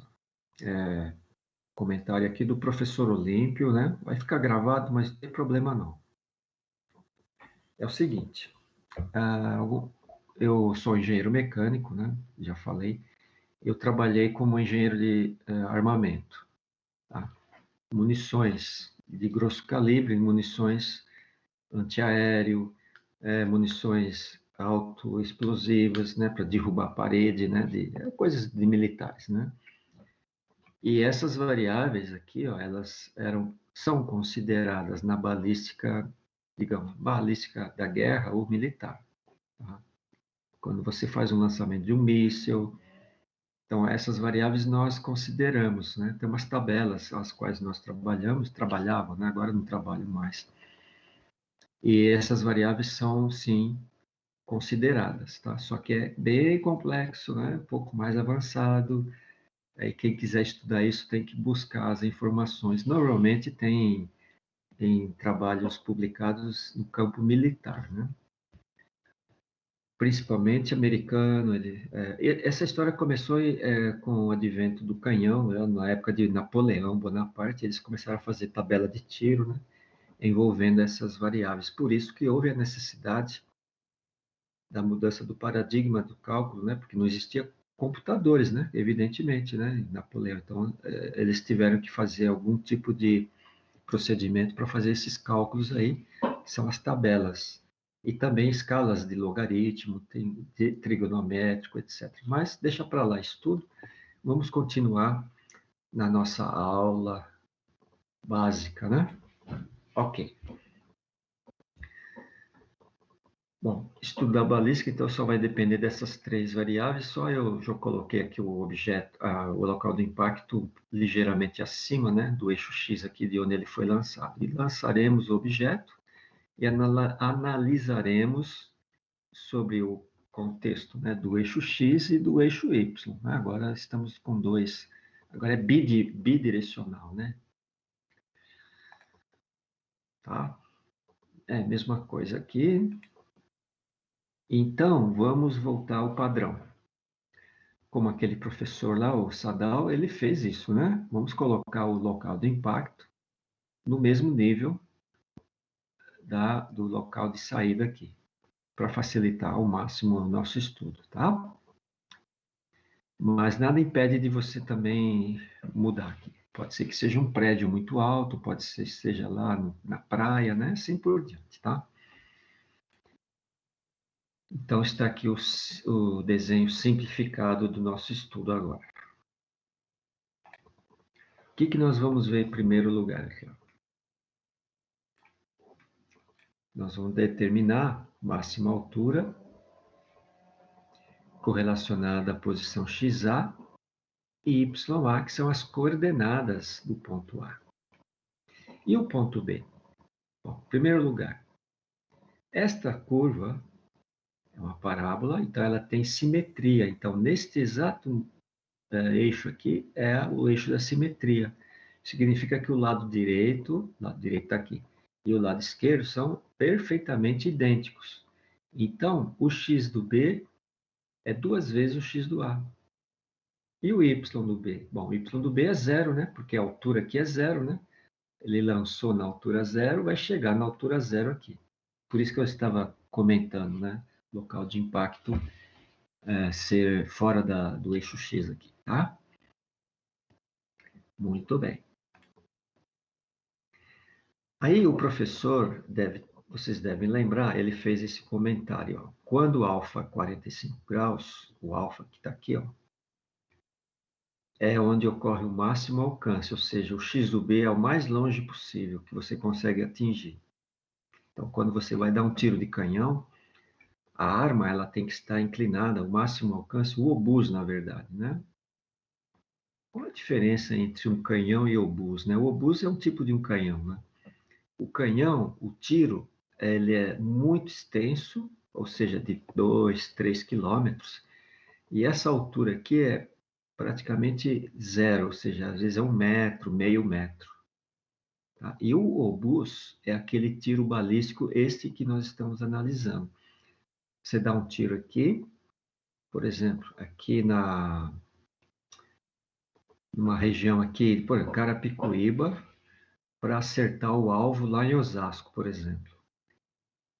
Então, você vai fazer uma inclinação de, sei lá, 38 graus e vai lançar, tentando acertar lá. Então, não é mais o chamado tiro tenso, ele vai fazer uma curva mesmo. Aqui, talvez essa altura chegue a 40, 50, 100 metros, né? Diferente do tiro de canhão, que esta flecha, a gente chama de flecha, praticamente é zero, né? Devido à distância. Se essa distância é 2.000 metros, essa altura vai ser meio metro, 40 centímetros, entende? Por isso chama tiro tenso. E o obus não, o obus ele vai fazer mesmo esta curva gigantesca aqui. Por que será, hein? Porque no meio do caminho eu tenho prédios, né? Tenho edifícios, tenho montanhas, então eu vou querer passar por cima dos objetos, dos obstáculos e atingir o navio lá atrás. É assim que funciona, né?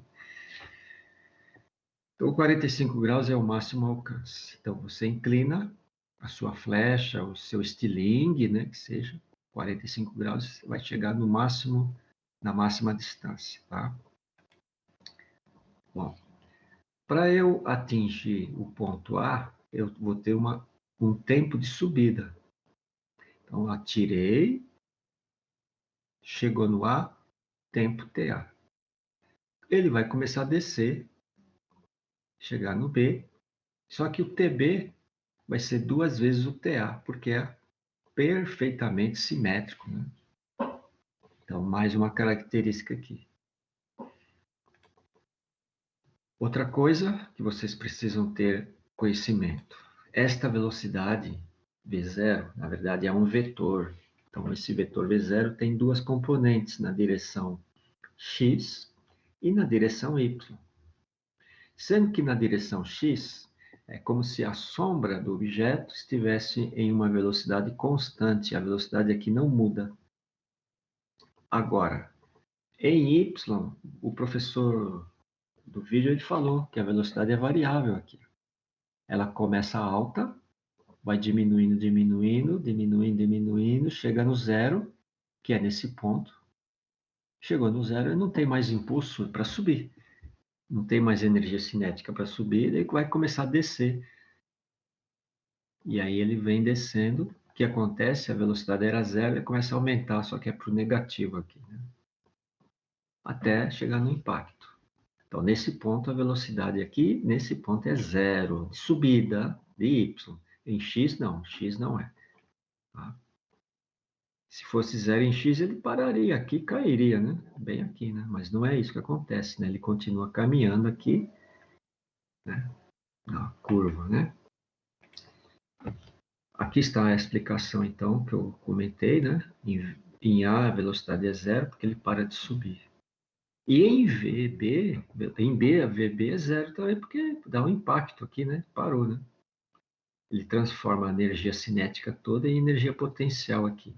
Ele faz um buraco no solo, né? Dá uma pancada aqui, até transformando energia térmica, né? Tudo isso que eu estou falando são as condições ideais, tá? Ok? Sem esquecer disso.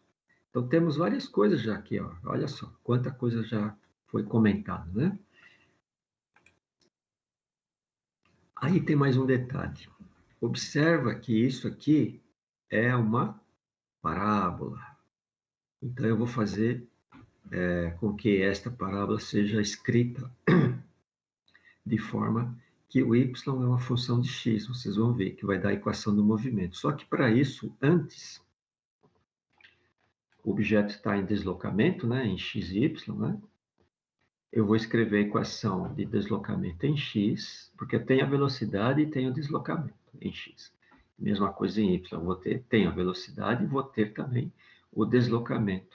Eram aqueles gráficos, né, que apareceram no final do vídeo, lá no primeiro vídeo, do chute na bola de basquete. Tá? Então, as equações de movimento vão ser em x e em y, dando um vetor aqui, deslocamento. Tá?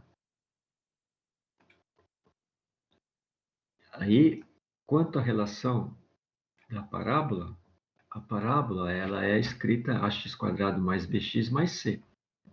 E é uma função de x.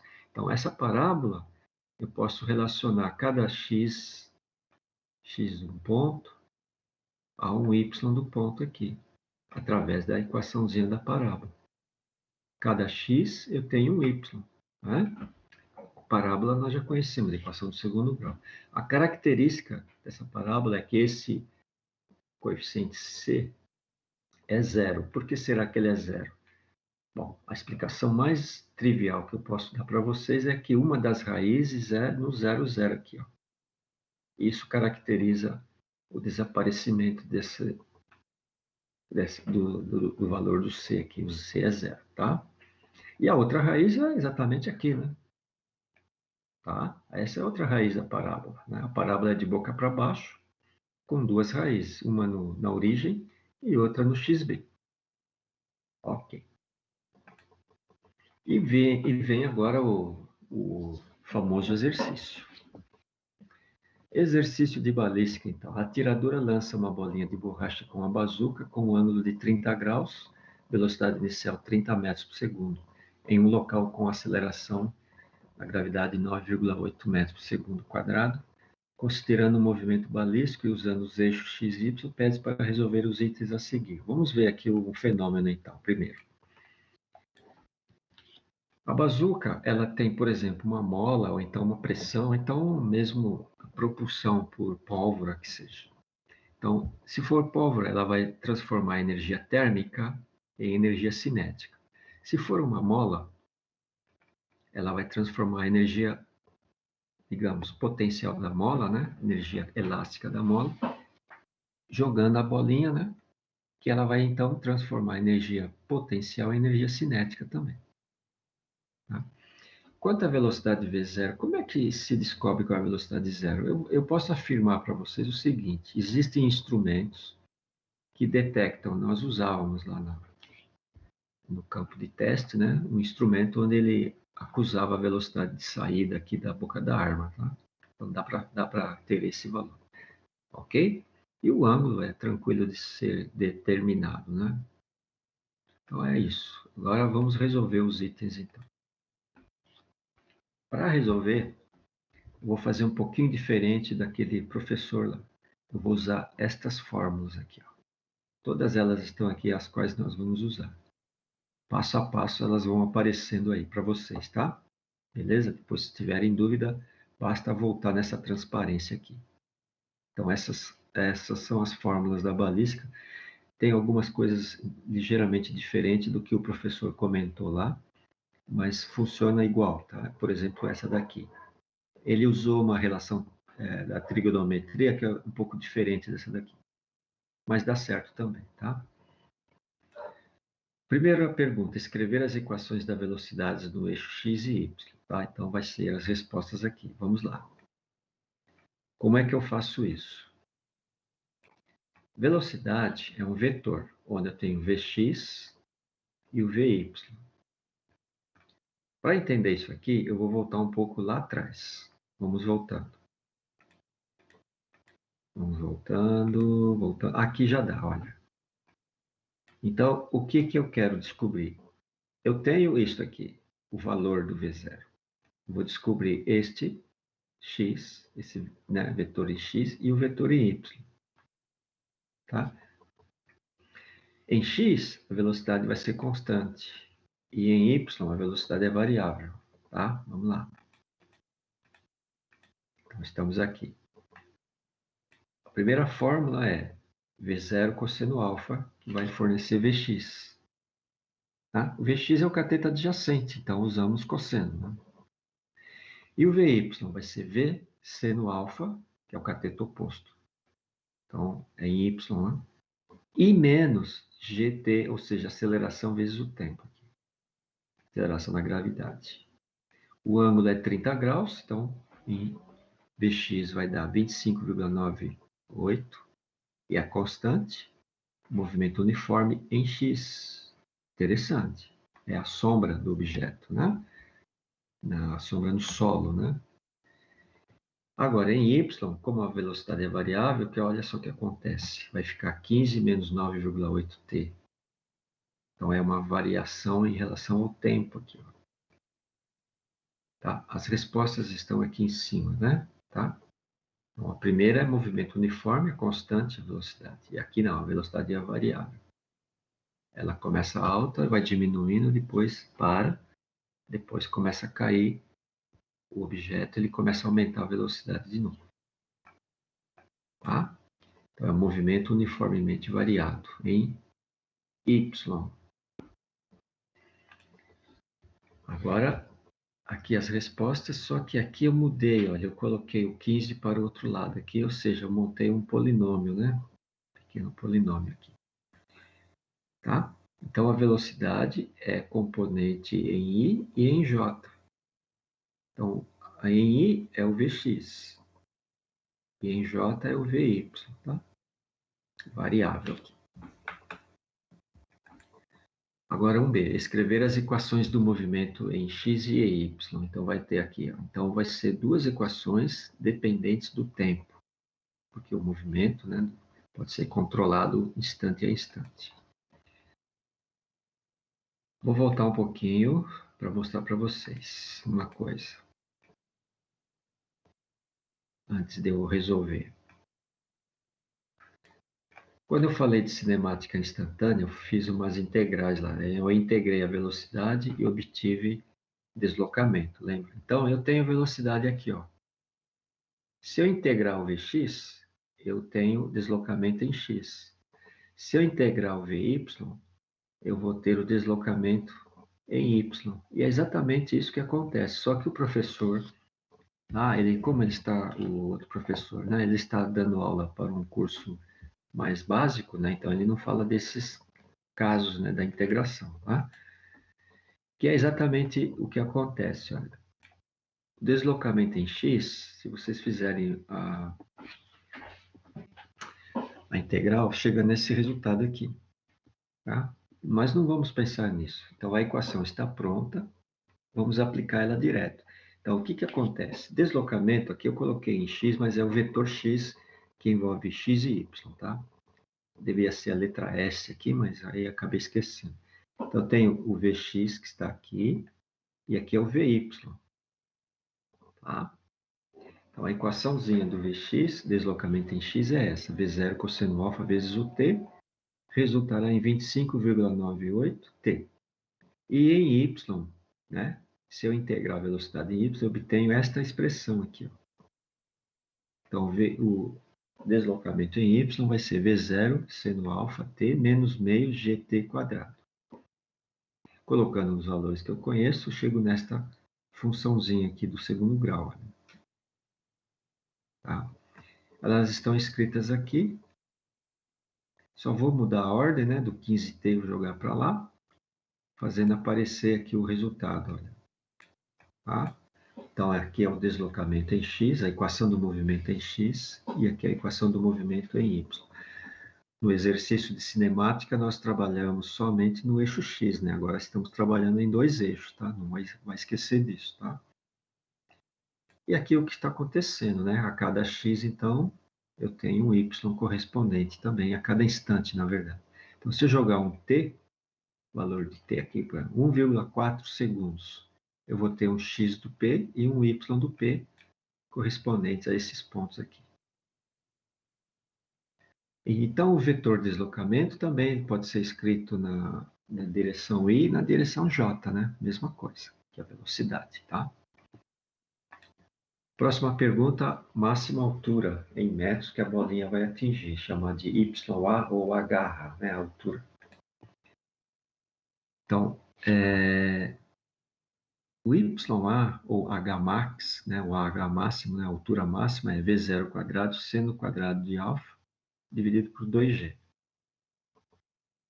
Colocando os valores, vou chegar no 11,479 metros. 11 metros e meio, né, aproximadamente. Então, é só jogar os valores na formulinha aí, tá? Eu aproximei, então, para 3 casas, deu 11,480, tá? Então, aqui é a altura máxima.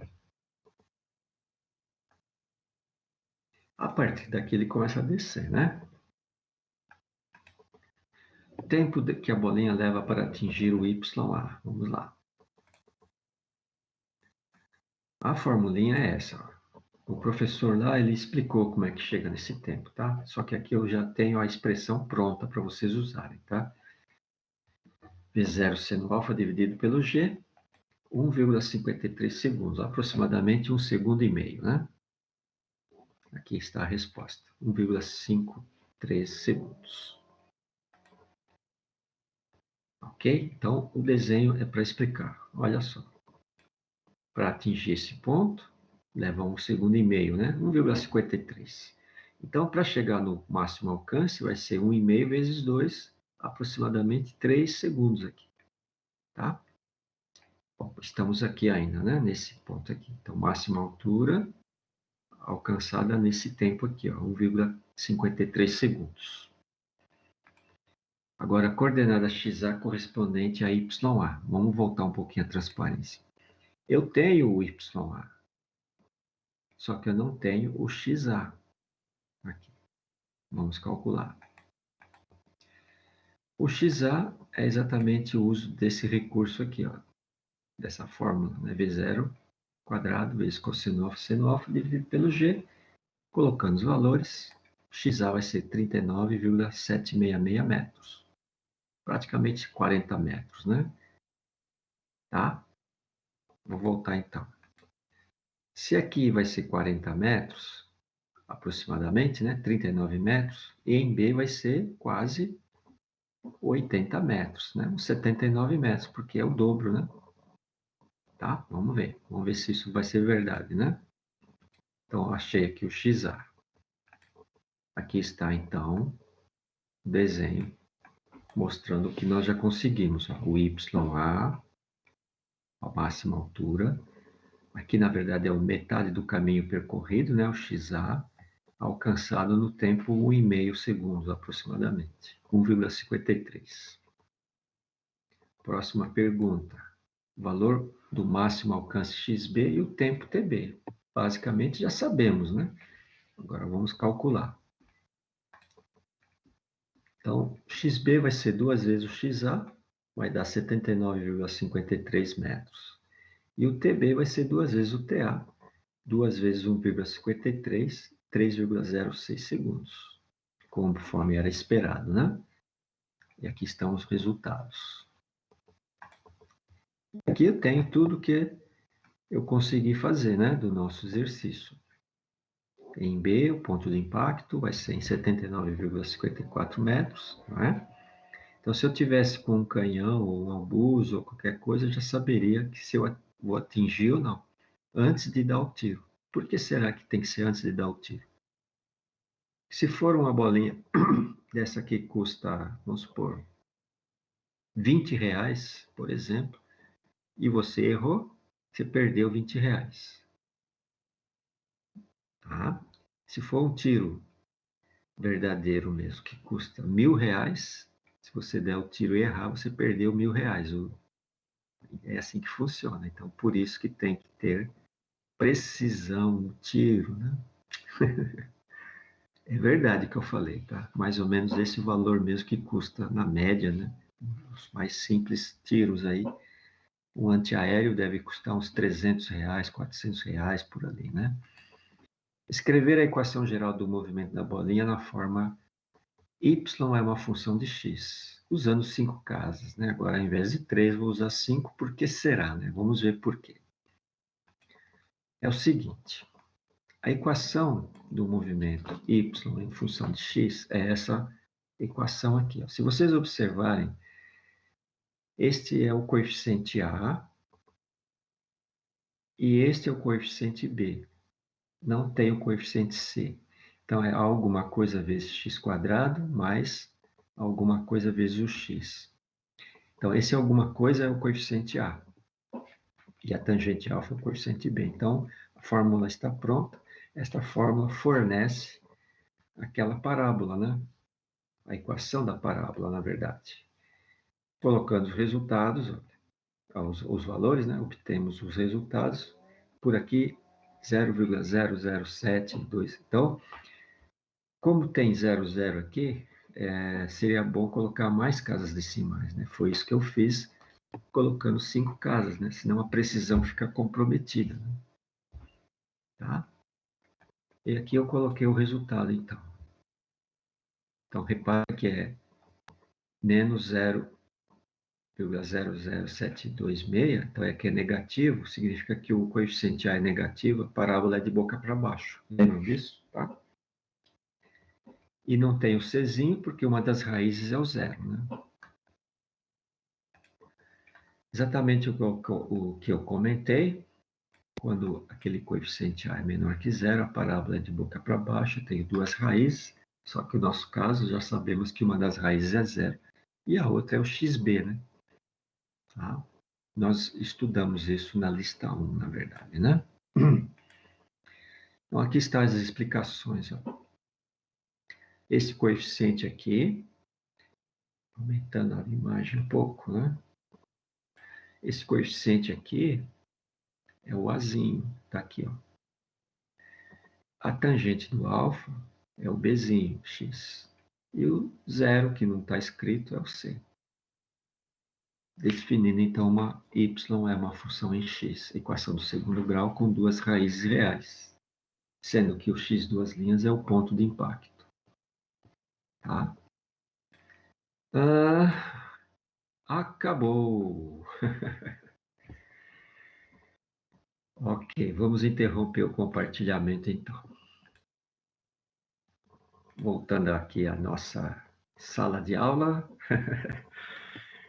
Espero que vocês tenham entendido, mas antes de encerrar a gravação, vou passar de novo o vídeo lá dos romanos, lá, tá?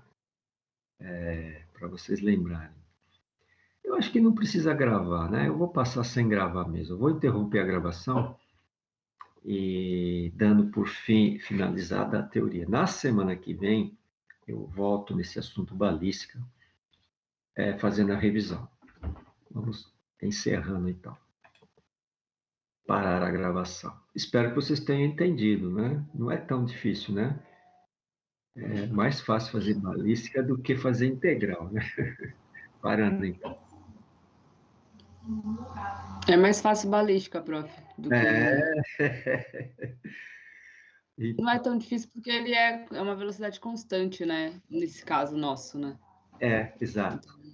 Em x é velocidade Eu tô constante. até perguntar, prof, o lance da flecha, né? Tipo, se existia um cálculo anterior a esse cálculo do canhão, por exemplo. As pessoas calculavam, tipo, aquelas armas que jogava bala, bola, aquelas armas que jogava pedra, sabe? Sim, Esqueci, a catapulta. entendi. Elas calculavam isso ou elas iam no olho mesmo? Como é que era?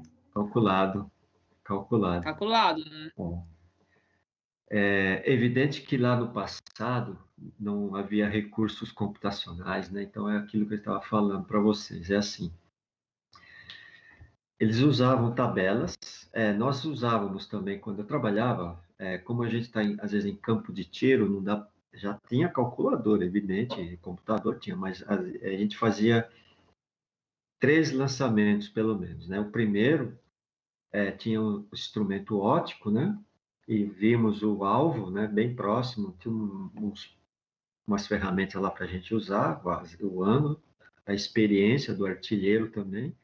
Normalmente o primeiro tiro errava, né? Porque era treinamento, né? No segundo tiro já praticamente acertava o alvo, mas não exatamente na mosca, né? Que a gente fala. E o terceiro tiro, com certeza, na maioria dos casos, se não houvesse grandes mudanças na atmosfera, acabava acertando, no alvo. Tudo isso para fazer teste, né?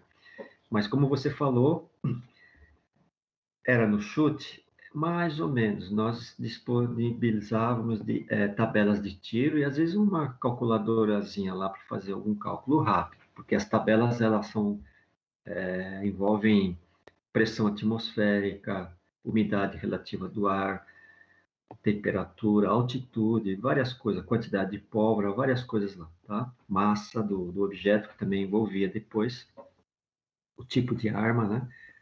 Era uma bagunça. Agora, lá no tempo de Napoleão, aí sim, né? Eu acho que lá era mais difícil, apesar de ter cálculo manual, né? Fazia nas contas nas mãos. E aí o que que acontece? Você está na guerra, não dá tempo de ficar fazendo conta, né? E se você estiver fazendo conta, vem o inimigo e te joga uma bomba na tua cabeça, acabou, não adianta nada. Aí era na questão da tentativa e erro mesmo, né? No desespero, né?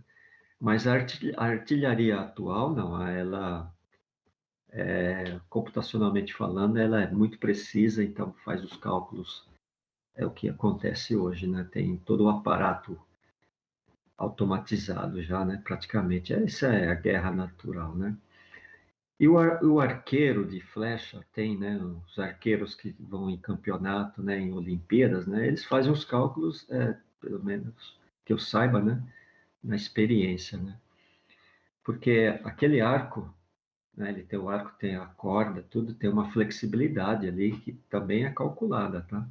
Parece que não, mas ela fornece a energia cinética de lançamento.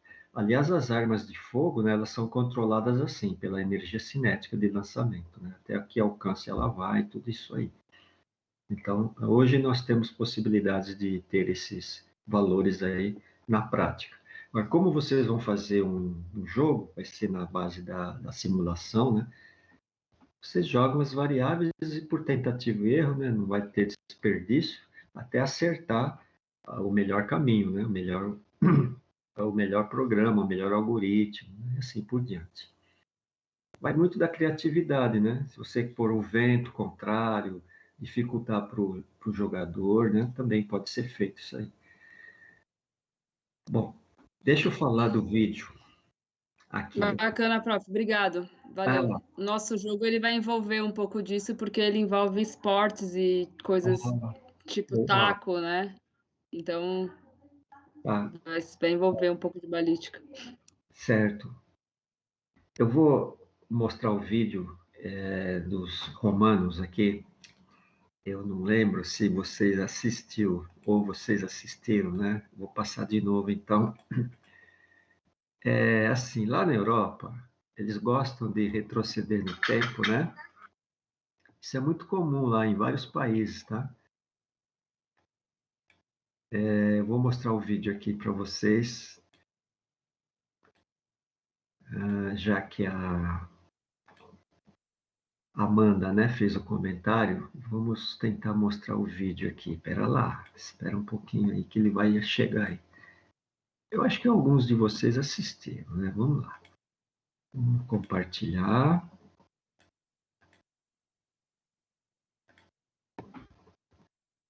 Ah, está compartilhando. Então, vou mostrar para vocês aqui o que eu tenho aqui. Isso é da internet, né? Então, olha só, eles construíram, né, essa catapulta. Eu não sei qual é o tipo de lançamento, se é uma mola ou é por contrapeso. Realmente eu não sei, não dá para ver aqui. Mas deve ser uma mola bem possante aqui, né? O que lá na antiguidade talvez não fosse tão verdadeiro, fazer uma mola com tanta precisão, com tanta eficiência. Normalmente era por cordas, né? Tipo uma, como que eu posso dizer, uma elasticidade através de corda por arco também, né? Vamos lá, vamos ao vídeo.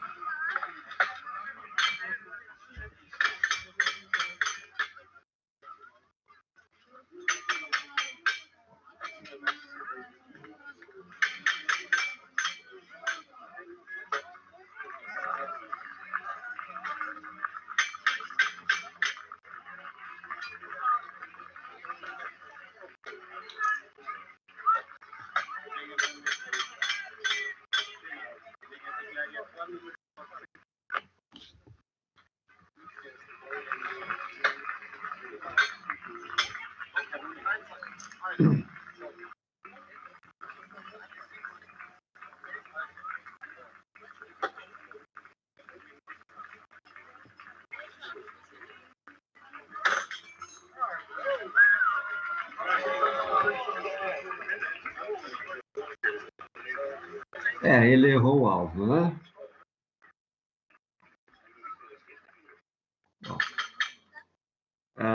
deixa eu colocar bem no final aqui. O alvo, né? A muralha aqui, né?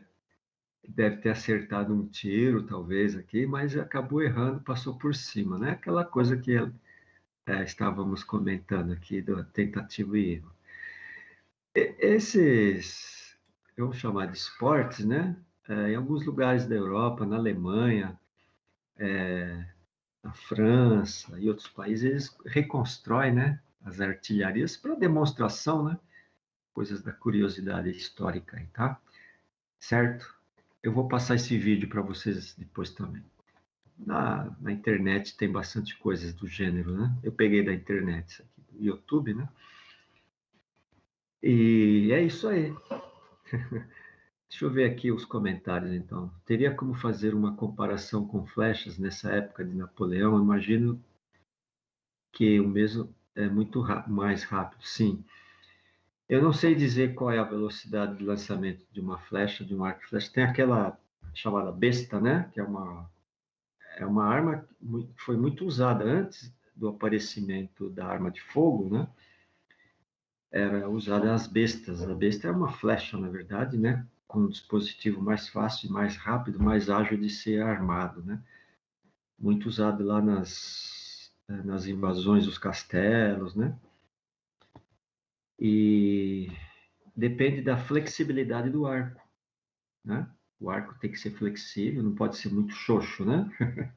Tem que ser rígido, mas o arqueiro tem que ter o músculo bom também para poder esticar aquele negócio máximo.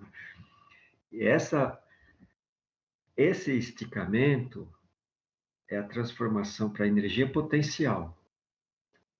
Quando você dispara, ele imediatamente transforma essa energia potencial em energia cinética, fazendo ganhar velocidade na saída, né?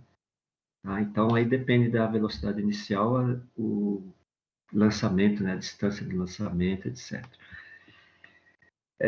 A lista, essa é a lista 4, a lista 5, exatamente esse assunto aí que a Amanda perguntou, né? No caso de uma flecha, né?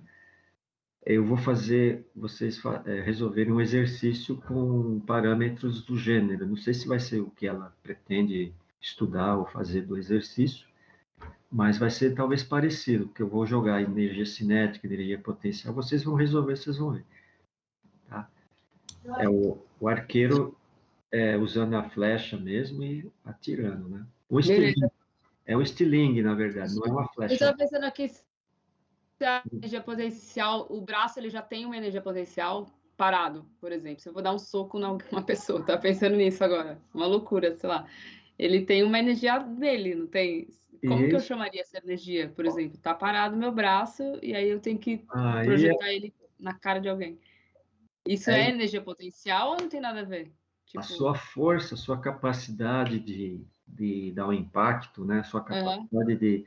Claro que tem um deslocamento, porque aham, é difícil, diferente de você empurrar, só que você vai empurrando a cara, né? É porque dá um impacto. aham, uhum, Quando dá um impacto, é que transforma energia potencial em tá, energia cinética. Agora entendi. depende, claro, da sua força, da sua potência, né? Do seu gasto de Ah, energia, tá, né? entendi. A Uhum. sua, é, Não, somos não quero fazer isso com ninguém não, tá, prof? Eu só queria saber se o braço parado ele tem energia potencial. Não tem, vou bater em ninguém, não. tem. Isso. Você fez eu lembrar aquelas filosofias japonesas, até chinesa também, né? Que não importa o tamanho como que eu posso dizer, do lutador, né? Importa a técnica, né? Como que ele vai lutar, né? Isso é interessante também. Às vezes aqueles maçudos, né? Dá uma pancada muito forte, poderosa, derruba mesmo, né? Qualquer um vai cair, né? Mas aqueles que consegue fazer uma modificação, não sei, né? Na musculatura, então na velocidade do impacto, né? Porque às vezes é uma pessoa mais esbelta, né? Tem praticamente o mesmo efeito, né? A pancada, né? Vai muito da técnica de ação, né? E você fez eu lembrar. Então vai muito, depende muito da habilidade do lutador, né? Também. Bom, a lista 4 eu vou jogar lá para frente, porque eu esqueci, né, de colocar as tarefas da 3. Então, a lista 4 eu já vou passar também para vocês, só que lá na frente. Tá? E o que mais que a gente precisa conversar hoje? Eu preciso olhar os devedores, tá? Deixa eu ver se eu consigo aqui pegar os devedores aqui. O que estão devendo aqui para o professor. Eu já vou falar os nomes aqui, eu vou cantar a bola aqui, quer ver? Da lista 1 eu já devo ter comentado, eu vou falar da lista 2, que é a modelagem, porque venceu a semana passada.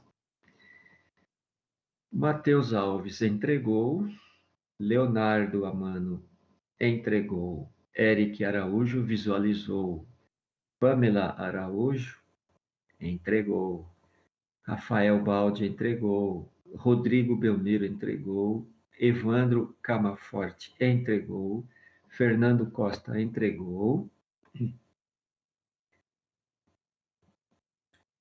Que mais? Washington Damascena entregou. Henrico Lima não viu nada por enquanto, nem lista 1, nem lista 2, nada. William Luiz entregou. Gabriel Medeiros visualizou. Bruno Mestieri não viu nada. Não entregou nada também. Lucas Monteiro também não entregou nada. Estou entregando o jogo aí para vocês, tá? Mas podem entregar atrasado, só que tem metade da nota, né? Antony Nascimento entregou, Gabriel Oliveira entregou, Amanda Pelina entregou, Flávio Pereira não viu nada, não entregou nada, Guilherme Ranel visualizou, Gleidson Rodrigues entregou, Nicolas Santana entregou,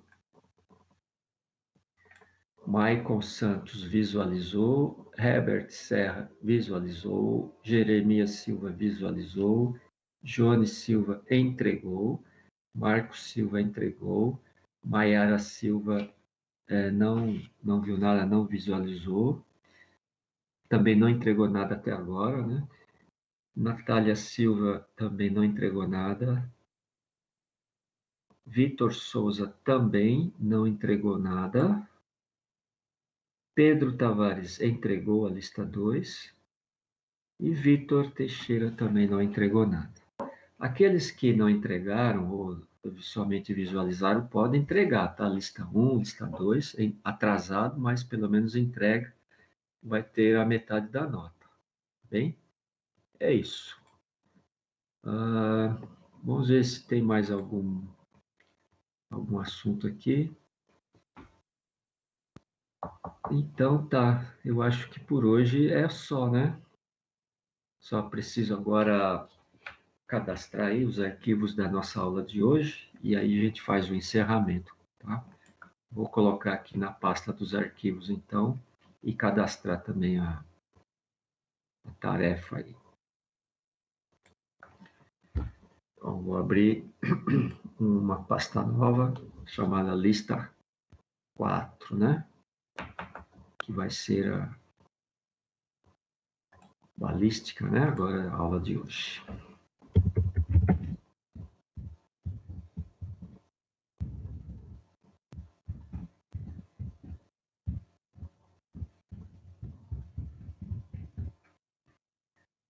Agora, dentro da lista, da pasta, né? Lista 4, eu vou jogar os arquivos aí, aos quais nós mostramos para vocês aí. Os vídeos, inclusive, né?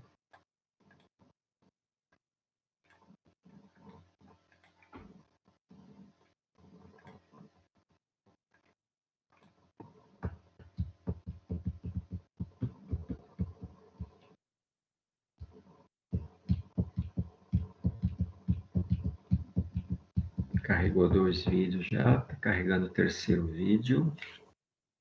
E agora, os arquivos.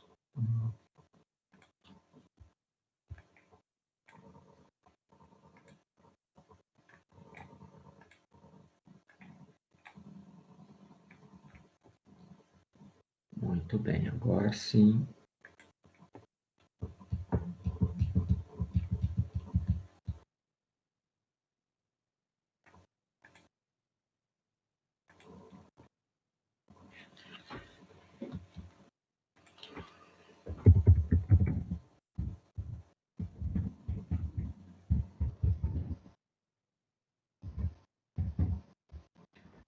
A balística vai ficar para o dia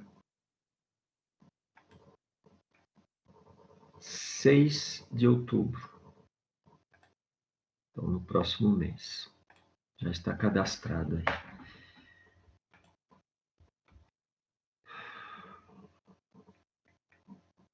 Ok, gente. Por hoje, né? Por hora, nós vamos até aqui. Se alguém mais quer fazer algum comentário, alguma pergunta, né? Pode fazer, escreva, ou então abre o microfone. E Tranquilo, prof. Boa noite para o senhor. boa noite. Obrigado aí pelos comentários, viu, Amanda? Você sempre é gentil aí, fazer os comentários. Ajuda também o professor, né?